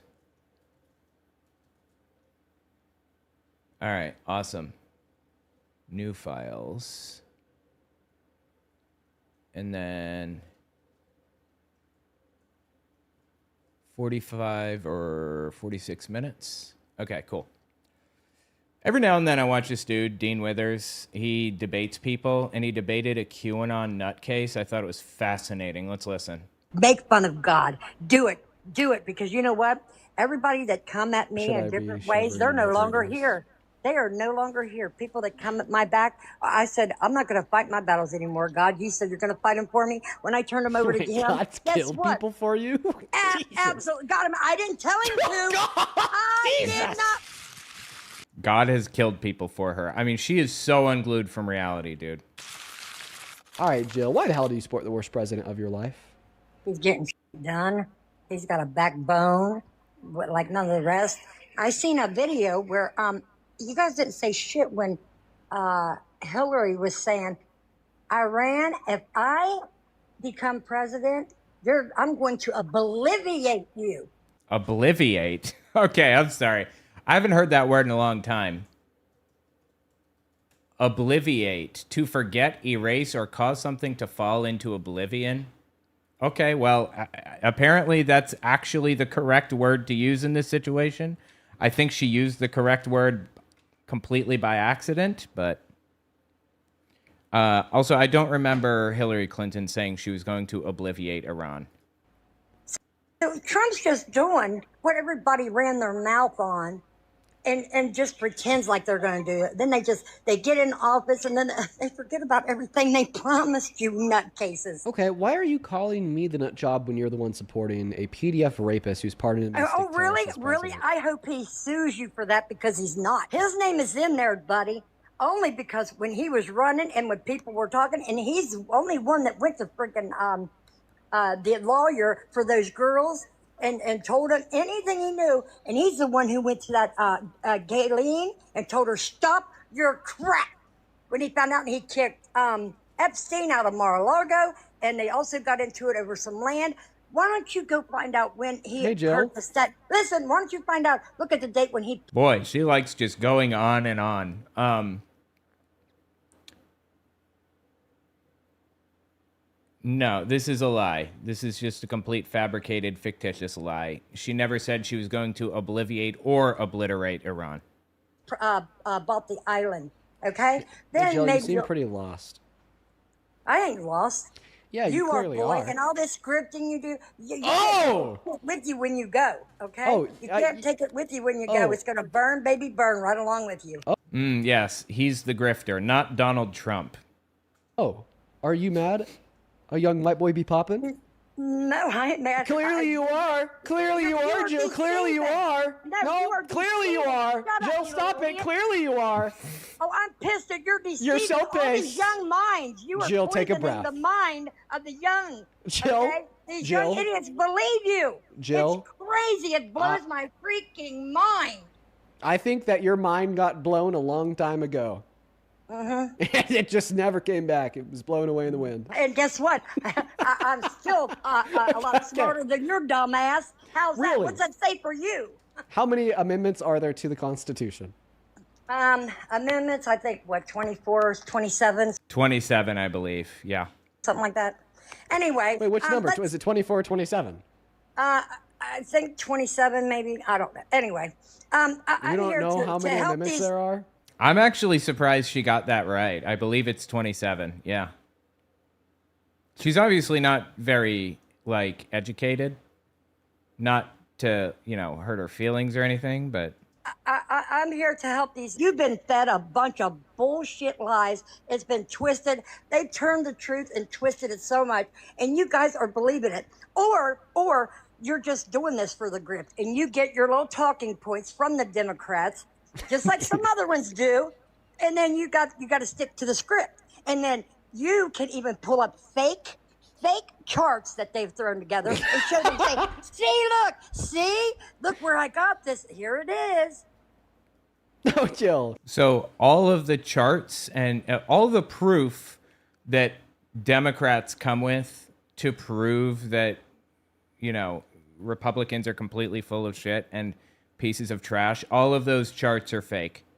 She's manufactured an excuse to disregard all evidence she's given. You know? Oh, God. So why are you doing it? Because you're going to answer for that one day, son. To God. I try to help You're going to answer for it. you. That's all, Dean. I'm just trying to help the younger generation. No, thank and you for because trying to they're help me. believing, you've been indoctrinated. This has been going on for decades. It's making us sick to our stomach. So tell me where I go wrong here. But in response to the points you made about Epstein earlier, you said that he was one of the people that tipped off, the FBI. Thank you, Aaron. investigators. See, But Jill is right. Hey, Jill. Go ahead. I'm going to need you to According stop to what? grifting. Go You're gonna ahead. Go answer ahead. for that According one to day. what? According to what? Go ahead. God, she is so erratic, dude. What the hell is wrong with this person? According to you, you said that he's actually one of the people that tipped Epstein and his associate Ghislaine Maxwell off to the FBI. But according to the Epstein files, he's not. And he only called the sheriff after they were already arrested to tell them, thank God you caught him. We've all known this for a long time and we're all so happy. Point number one, it's actually very frequent for the perpetrators of crimes to stay in the loop with the cops about said crime. Thank you, guys. And point number two, this also exposes Trump as a bad faith grifting liar that's been indoctrinating you because So since you're not even 2019, reading all of them, are you? You're picking and choosing. You're cherry picking, buddy. Why don't you go to the part where Wolf, who was writing that book, and said, "Can't we get it? Don't you got anything on him? Anything?" He goes, "I don't even have a massage on him. Not even." Bro, what is she talking about? Hang on. Let me find... Let me see if I can figure out. She said, I don't even have a massage on him. That's about the Epstein files, right? Apparently, let's see. I'm sorry, I'm just looking here. I think this is a reference to statements in the Epstein investigation where,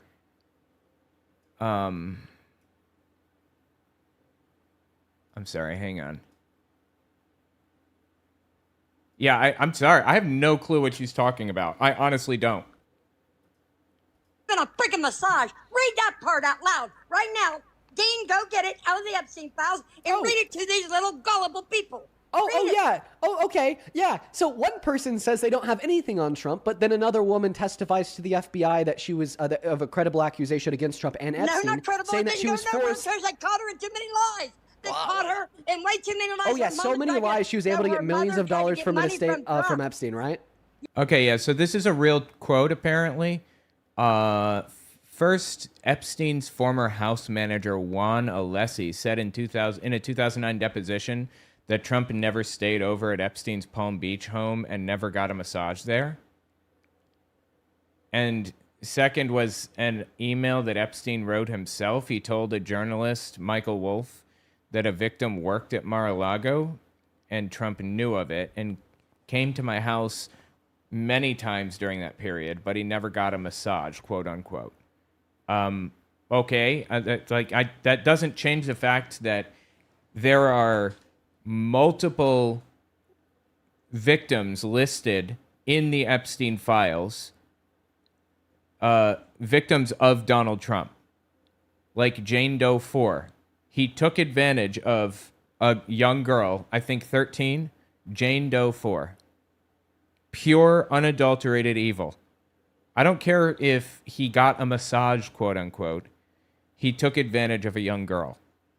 Yeah, she tried to get money from Trump. A lot of them. What about the 23 girls? The 23 women that tried to get Trump, and he goes, "When I'm done with you all, I'm going to prove every one of you all wrong. And I'm going to sue. I'm going to sue you all. And guess what?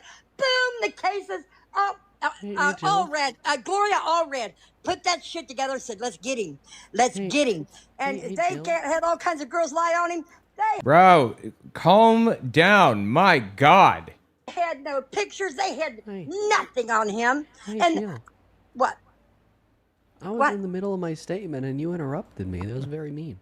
I'm sorry. Go ahead. Okay, thank you, Jill. Well, I don't even know where we're at because you're like just going crazy. How about this? Here's a good point. You said that Donald Trump proved the women wrong that accused him of SA by suing them and winning. Therefore, he didn't sue him. That Donald Trump raped her by suing him and winning. No, he didn't. He didn't rape her. Well, it was SA, and guess what? He absolutely did. Actually, the distinction between SA and that, was I think the colloquial definition, it was a technicality, but the judge did say that she's well within her rights to call it what it was. Did you see the interview with Carson?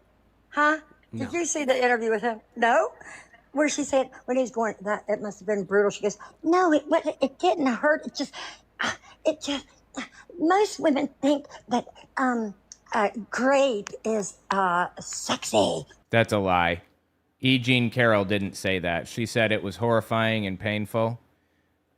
But people, when talking about this issue, this subject, view it as sexy, and that's a problem in society that should be resolved. That's what she said. But, Republicans are going to twist shit around in vile, disgusting ways, of course. And he goes, we're going to go to break. And she goes, you're really nice to talk to. He's like, she's a friggin' nutcase, dude. Bro, get help. Serious. What is wrong with this woman? Just disgusting. Okay? She named one of her biggest projection I've ever seen. The world's largest nutcase accuses a accredited millionaire journalist of being a nutcase. Do you see where she lives? Like, did Jill, you see some of the Jill, shit? could you prove your sobriety right now? When she won that money? Wait, hey, Jill, Jean, when she thought she was getting all that money? I just have a question. Can you prove your sobriety right now? I don't drink. I don't drug. I don't do nothing. I probably should though. Anyway, did you see her on? Okay, can I respond to the claims you made about the interview?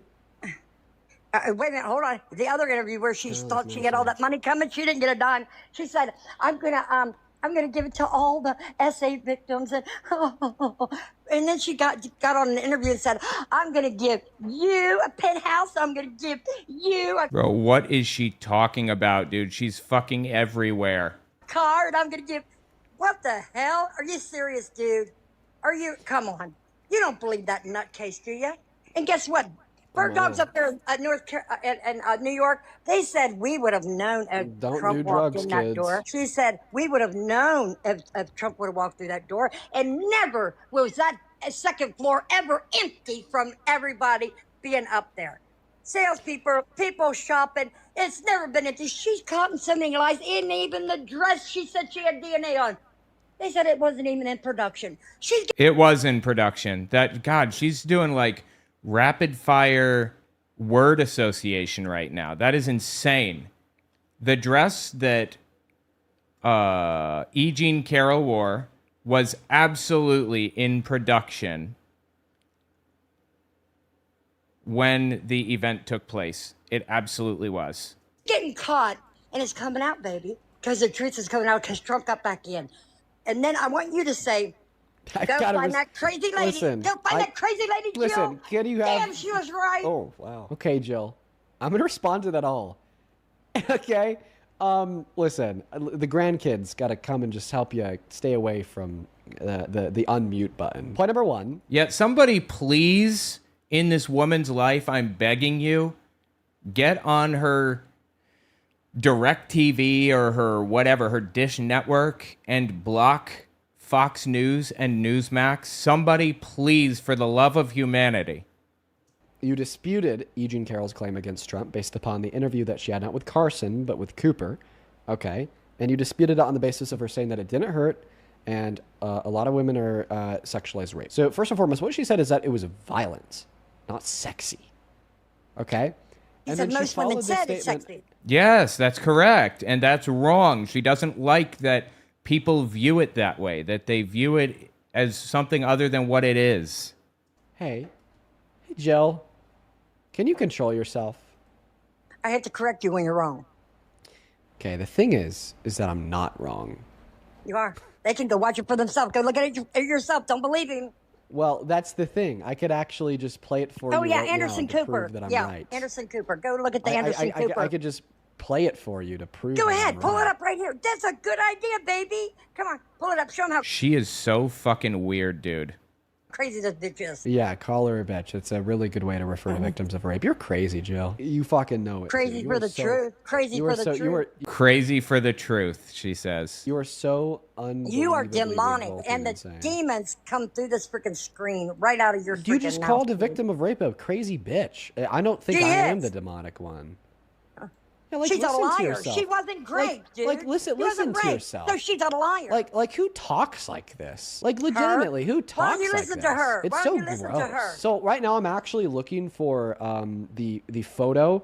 Sorry, not the photo. The video. I think it's on my Twitter likes for talking to Anderson Cooper. But I found something as I was looking for that video. Can I show it to you because it really reminds me of I you, can Jen. find it too. You want me to go look for it while I'm here? No. Can I just show you something because it really you don't reminds want me to of show you? it. That's right. You're gonna. No, I'm going to show it. I just want to to take a quick intermission. Can I show you a photo that really reminds me Sure. of you? Okay. No, not that. Not that part. That Oh, that's part. funny. I know that's She is so goddamn weird, dude. what you go to, honey. When you're I'm just saying that losing, really when you are losing a friggin' debate, baby, that's what you go to. You try to insult people. Well, guess what? You're gonna be old one day, dude. If the Lord allows it. You're not promised. I'm just gonna leave that there, low-key, for the rest of the debate. That's funny as hell. All right, I'm gonna go back to looking for it. It's really good. Oh my god, I'm dead. All Come right, on, pull it up. Show them how you're lying. Show them how crazy I know. it is. So I just gotta find it real quick. It'll only take a moment. Basically, what I'm pulling up is a conversation that Eugene Carroll had with Anderson Cooper, where she's like, "What happened to me? Like, it wasn't sexy, it wasn't sexual, it was violent." And then she goes on to talk about how a lot of people think that rape is sexy. And like, clearly, yes, like victims of rape are going to center themselves in their own reality, and they're going to be hyper vigilant and aware of, right, like very like bad beliefs in reference specifically like to things such as rape.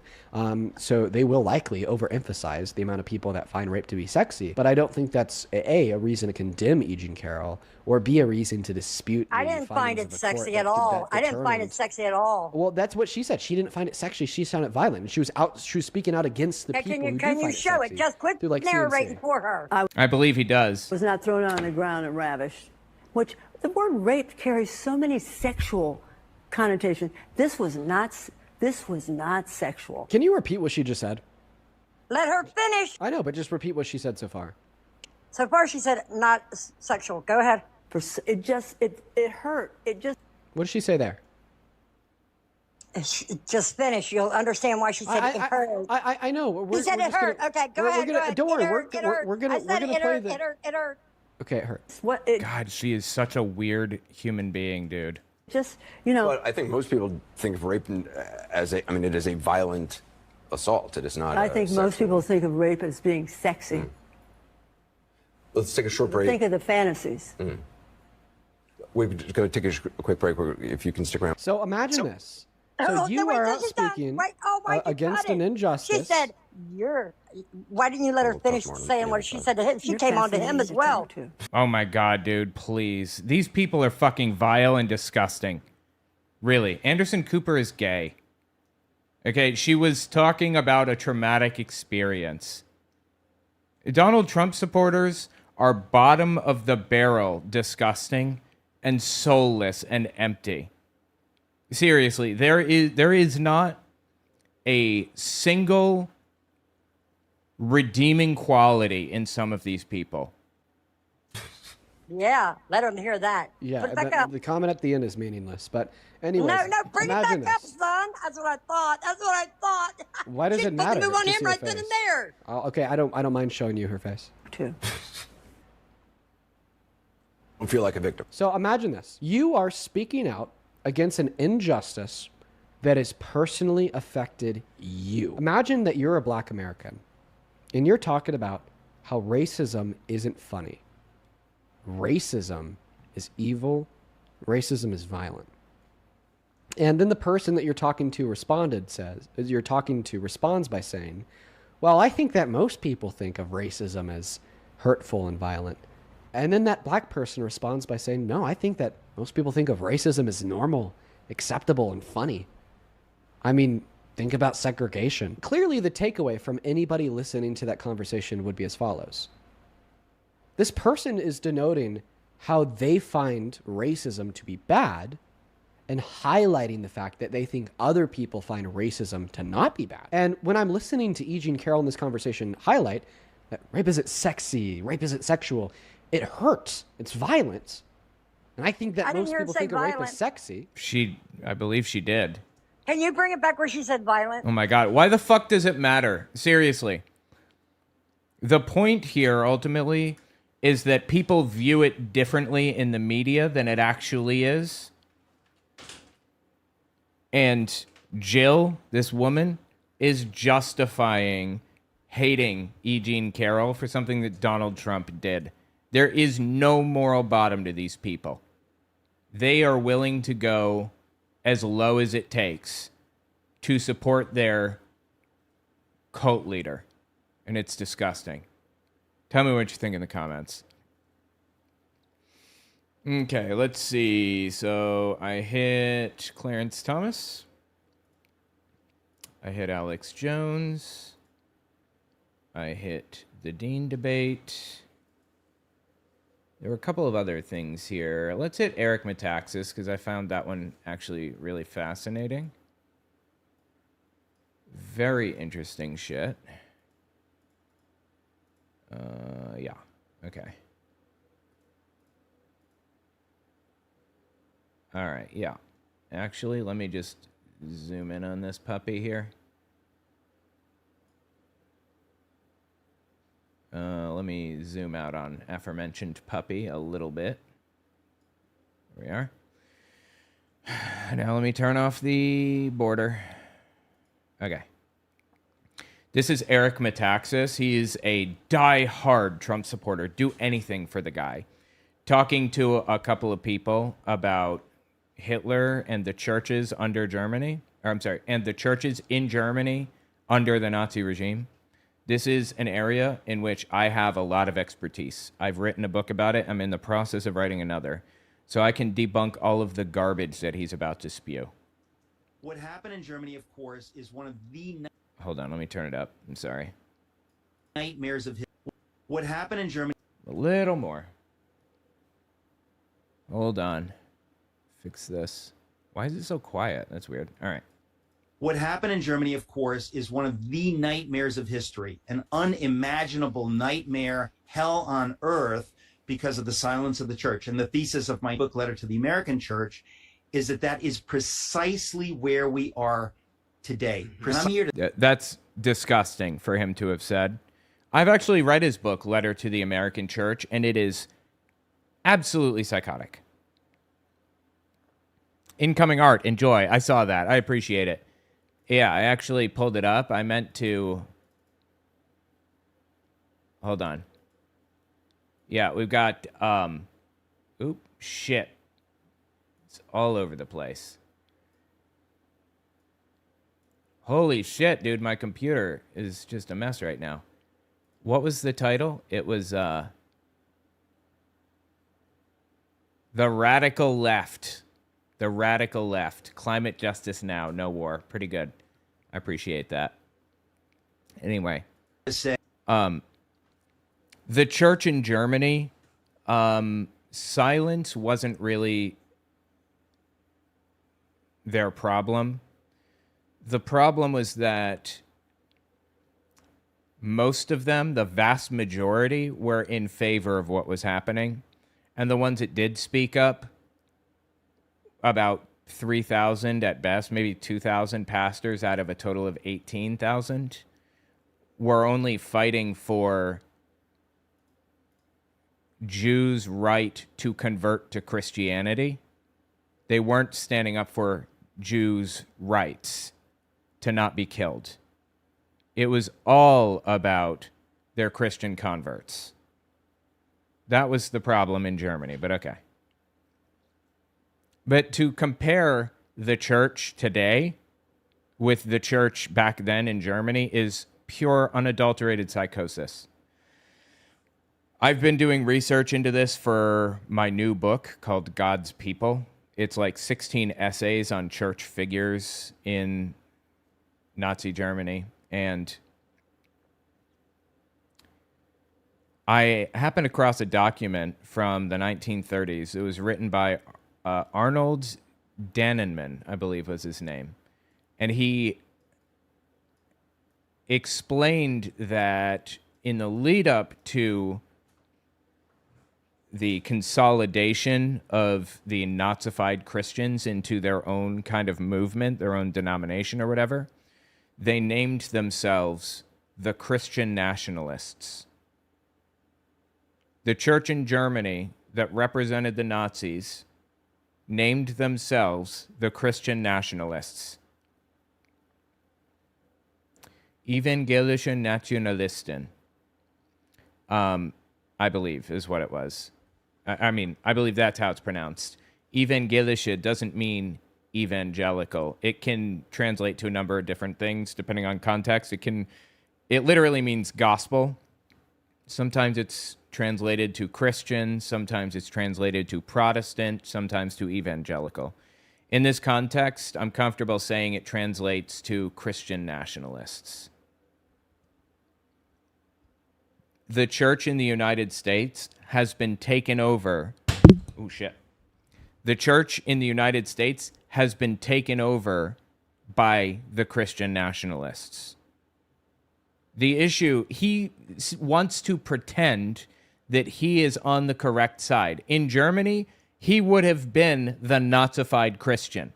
They even share the same name. Is that is precisely where we are today. And I'm here to say God has no lanes. He owns every lane. And Kuyper said there's not one square inch in all of creation over which Jesus Christ, who is sovereign, does not say mine. Yes, Kuyper, the guy who named the Kuyper belt, I believe is who he's talking about. Okay? Like, why do I give a fuck what some dude said who knows how long ago? Square inch in all of creation over which Jesus Christ, who is sovereign, does not say mine. Yeah. So that every part of the culture, the media, medicine, education, the Lord desires us to bring our faith out of the church and into every sphere in culture. That's what the church is supposed to do. The Lord has called us to a battle, and a battle is a battle. And so when you see forces trying to censor and silence, you say those are the forces of tyranny. Donald Trump is literally trying to silence people. Are you fucking kidding me with this? Evil of state-sponsored authoritarianism is dramatic. And this idea that we can take this safe religious path, Dude, I don't know who recorded this, but get a better setup. Get my app briefcase. It is way better than this. Nice path. That's from the pit of hell. That's from the pit of hell. Anyway, Eric Metaxas actually had like a lot more, even more psychotic shit to say, believe it or not. Listen to what he says here. At some point, I think Mr. Trump is going to have to go Abe Lincoln on the Democratic Party. He's going to have to declare some kind of a... Abe Lincoln? I'm resisting the Robin Hood Men in Tights joke. You don't know how hard it is for me right now. National emergency. I'm sorry, I'll step back. Have to go Abe Lincoln on the Democratic Party. He's going to have to declare some kind of a national emergency. He may have to declare the Democratic Party as a seditious outlaw organization. Not for nothing, but that's exactly what Hitler did. That is exactly what Hitler did. He declared a national emergency and instituted the Enabling Act, which enabled him to write laws like executive orders, basically. Like the executive orders had the force of law in Germany. That was the Enabling Act in 1933, March, I believe. And then he outlawed a bunch of oppositional political parties. You are describing what Hitler did and saying Donald Trump should do it to somebody who claims to be a World War II scholar. He's not. He lies all the way through his book on Dietrich Bonhoeffer from beginning to end. And it's really like clumsy shit too. Like he said, Hitler won his election. No, he didn't. No, he did not. That's just one very basic fact that he got wrong in his book. And do something about it. That's crazy talk. No, listen. That's pretty what do you stringent. Well, see, here's the thing. Here's part of the larger narrative. We live in a time where stringent is no longer on the table. Like we kind of act like we've evolved past having to but do not anything really. Sometimes dramatic. Well, sometimes no, I mean, you know, and I know it's sometimes times require real action that can't be avoided. no, that's what I'm saying. You know that, and I know that, but we live in a world where people act like we can't go there. Yeah. We moved past that. Well, we like might they have to did go that in there. the I mean, you past. just wrote a book about the American Revolution. Those people had to go there. They went there because they were compelled to go there because circumstances required them to go there. And it seems to me that circumstances may require Mr. Trump to go to a place where he has to declare certain emergency executive powers to deal with an organization that wants to destroy the country. And like, people to the left of hunting immigrants for sport want to destroy the country in your mind? Get fucking help. And for somebody who falsely claims to be a World War II historian, he's not even a historian. He doesn't even have a history degree. He's a journalist at best. He has an English degree. I think an undergrad in English, if I'm not mistaken. Which is cool, but it's not a history degree, and he lies all through his histories that he wrote. For somebody who pretends to be a historian about World War II, I can't believe he's not speaking up about somebody literally describing what Hitler did. And that means probably taking some people off the game board in a very demonstrative way. Taking people off the game board. To wonder what that would look like. Yeah, well, I think it would probably look something like a civil war. That's psychotic. What is wrong with these fucking people, dude? I mean, there's been an undercurrent in the Republican Party of people trying to push for Democrats being outlawed or banned for a while. This is Richard Harris talking about something similar. Listen to this. On day one of his administration. Sorry, hang on, let me turn it up. And actually, hold on 1 second. Give me just a second. Hold on. Let me open this again. I'm going to run and grab something real fast. I will be right back, okay? Into that conversation would be as follows. This person is denoting how they find racism to be bad and highlighting the fact that they think other people find racism to not be bad. And when I'm listening to E. Jean Carroll in this conversation highlight that rape isn't sexy, rape isn't sexual, it hurts, it's violent. And I think that most people think rape is sexy. Can you bring it back where she said violent, please? Bro, she says that she got raped and it hurt. That's necessarily violent.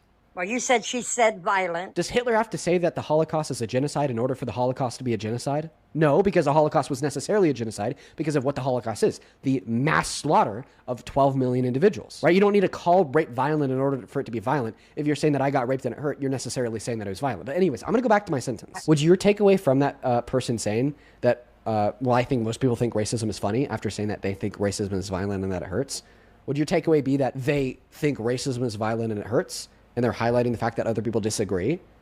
Or would your takeaway be, well, they actually think that racism is funny because they highlighted the fact that most people think it's funny after saying that they think. Okay, you got a point. You got a good point. Okay, you got a good point. Okay, I'm back. Sorry about that. Now let's continue with Richard Harris, that nutcase. All right, awesome. Here it is. On day one of his administration, Donald Trump declared war on the ungodly woke agenda that was subverting our country into an anti-Christian Marxist state. This November, however... I'm sorry, I can't let him get away with that. The Democratic Party is in no way, shape, or form Marxist. Not even close. If Christians don't turn out and vote in record numbers, this incredible list of accomplishments could be brought to a halt. I'm sorry, can you give me the list? And even worse, it could be reversed. A Democrat Congress will refuse to back these reforms and will do all in its power to reimpose the Marxist woke globalist, pro-Islamic, pro-devil, frankly, policies and impeach Donald Trump. Yes, absolutely. I believe all that's going to happen. I don't know if he's going to be impeached. I don't know if he's going to be removed, but he will certainly be neutered. That's for sure. Metaphorically, unfortunately.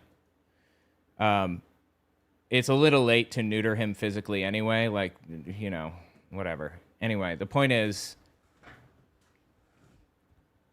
these people are living in fear that Democrats are going to come back with a vengeance, because they are. And they are now trying to ban the party because they know how absolutely, completely, and totally fucked they are.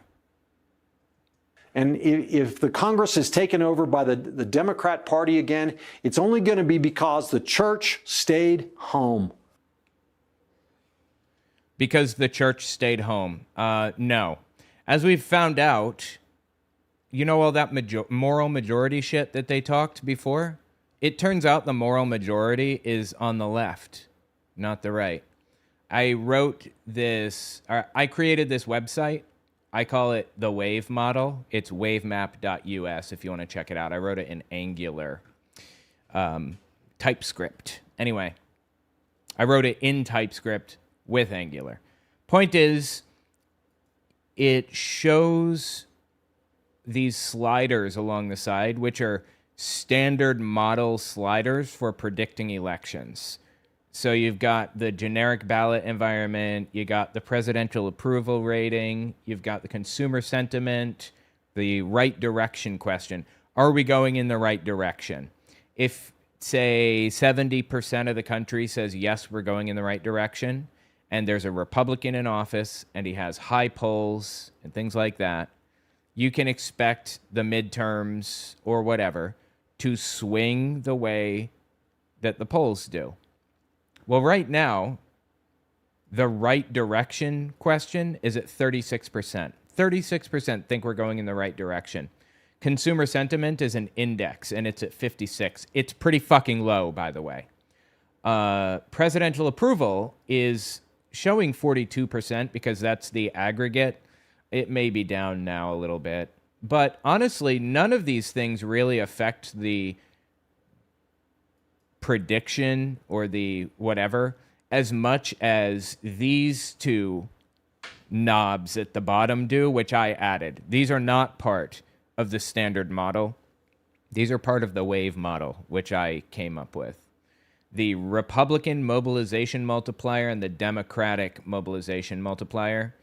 You can expect Republicans to probably grow 1.05 times what they were last election. You know, young people just turned 18, they register to vote. It's just how it works. 1.05%. Democrats, on the other hand, in every special election across the country, has seen a 25-point swing. We've seen literally double the number of voters. In Texas, we saw twice as many voters vote in the primary as voted in the general election. In the primary. That is nuts. And what I have here is a conservative estimate that 1.5 times as many Democrats are going to vote in the primaries as last round. If that's the case, we're taking 55 seats in the Senate. We're taking 248 seats in the House, and we're taking 26 governorships. We're going to flip Georgia governor. We're going to flip the Texas governor, possibly. Florida doesn't look like it's ranked to flip the governor, but if we just increase that to what it actually is, it's showing twice as many Democratic voters voting right now. We flip Florida handily. We might even flip Oklahoma. That's how dramatic these past 60 or so elections have been.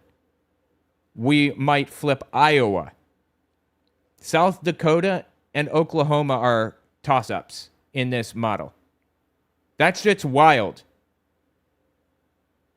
Okay, they're going to be completely fucking destroyed this election.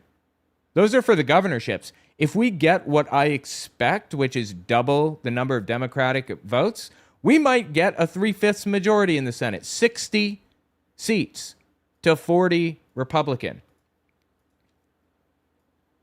And as far as the House goes, 319 to 65, if the doubling holds true. Now, I'm not convinced that double votes is going to actually play out exactly, because special elections tend to favor extremes. So if we're seeing, a 25-point flip in special elections, it may be closer to 15 or 20 in general elections because there are more people voting in those. But even at a conservative number, even at 1.5 times as many voters, we still take the House free and clear. We still take the Senate completely. We still take governorships that we wouldn't have otherwise, like Texas. So I guess we'll see what happens. This is Michael Beckwith, I think, Lieutenant Governor of which state? I'm not sure which state he's from. Hang on.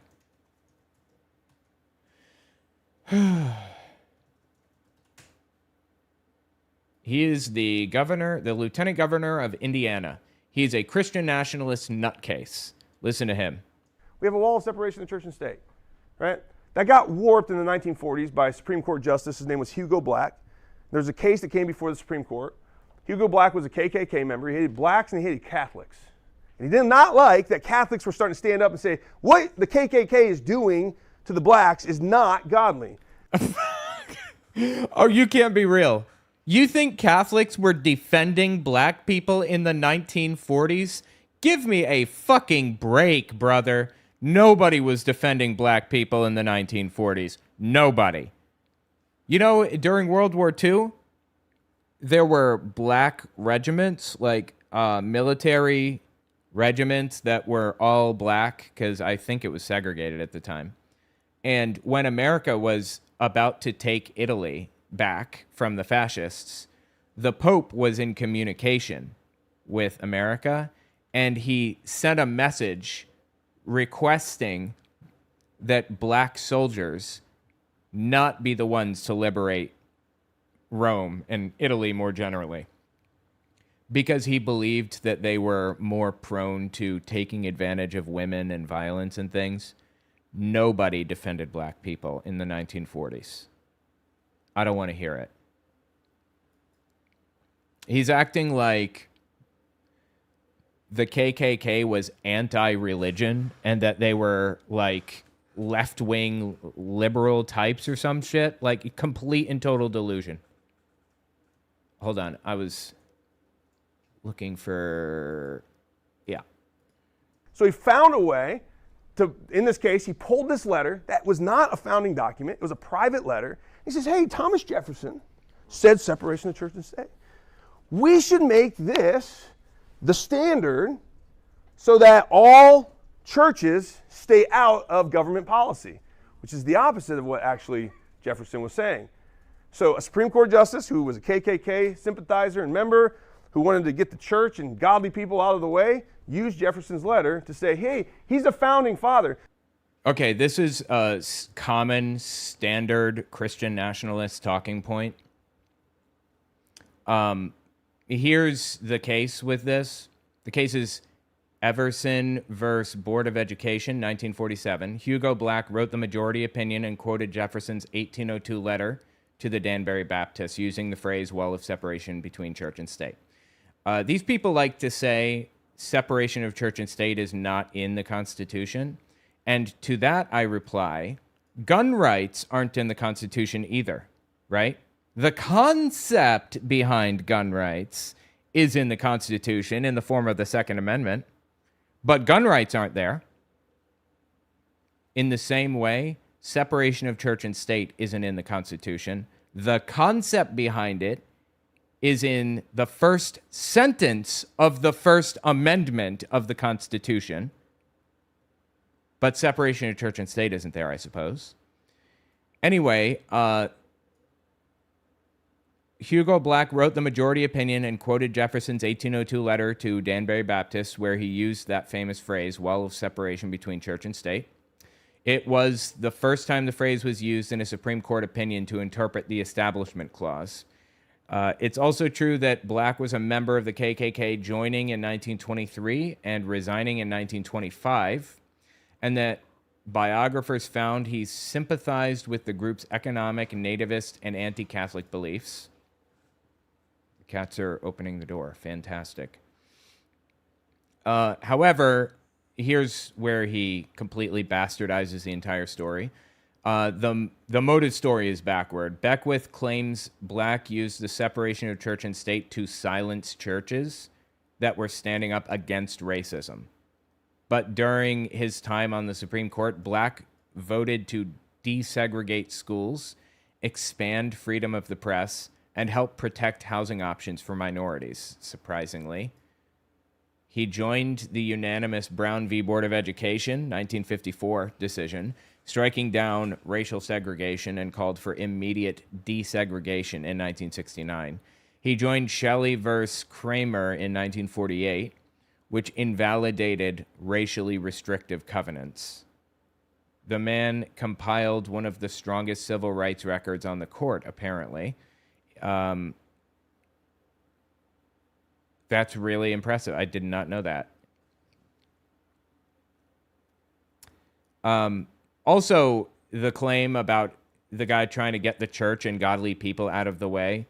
Black's Everson decision actually ruled in favor of allowing public money to reimburse parents for busing kids to Catholic parochial schools.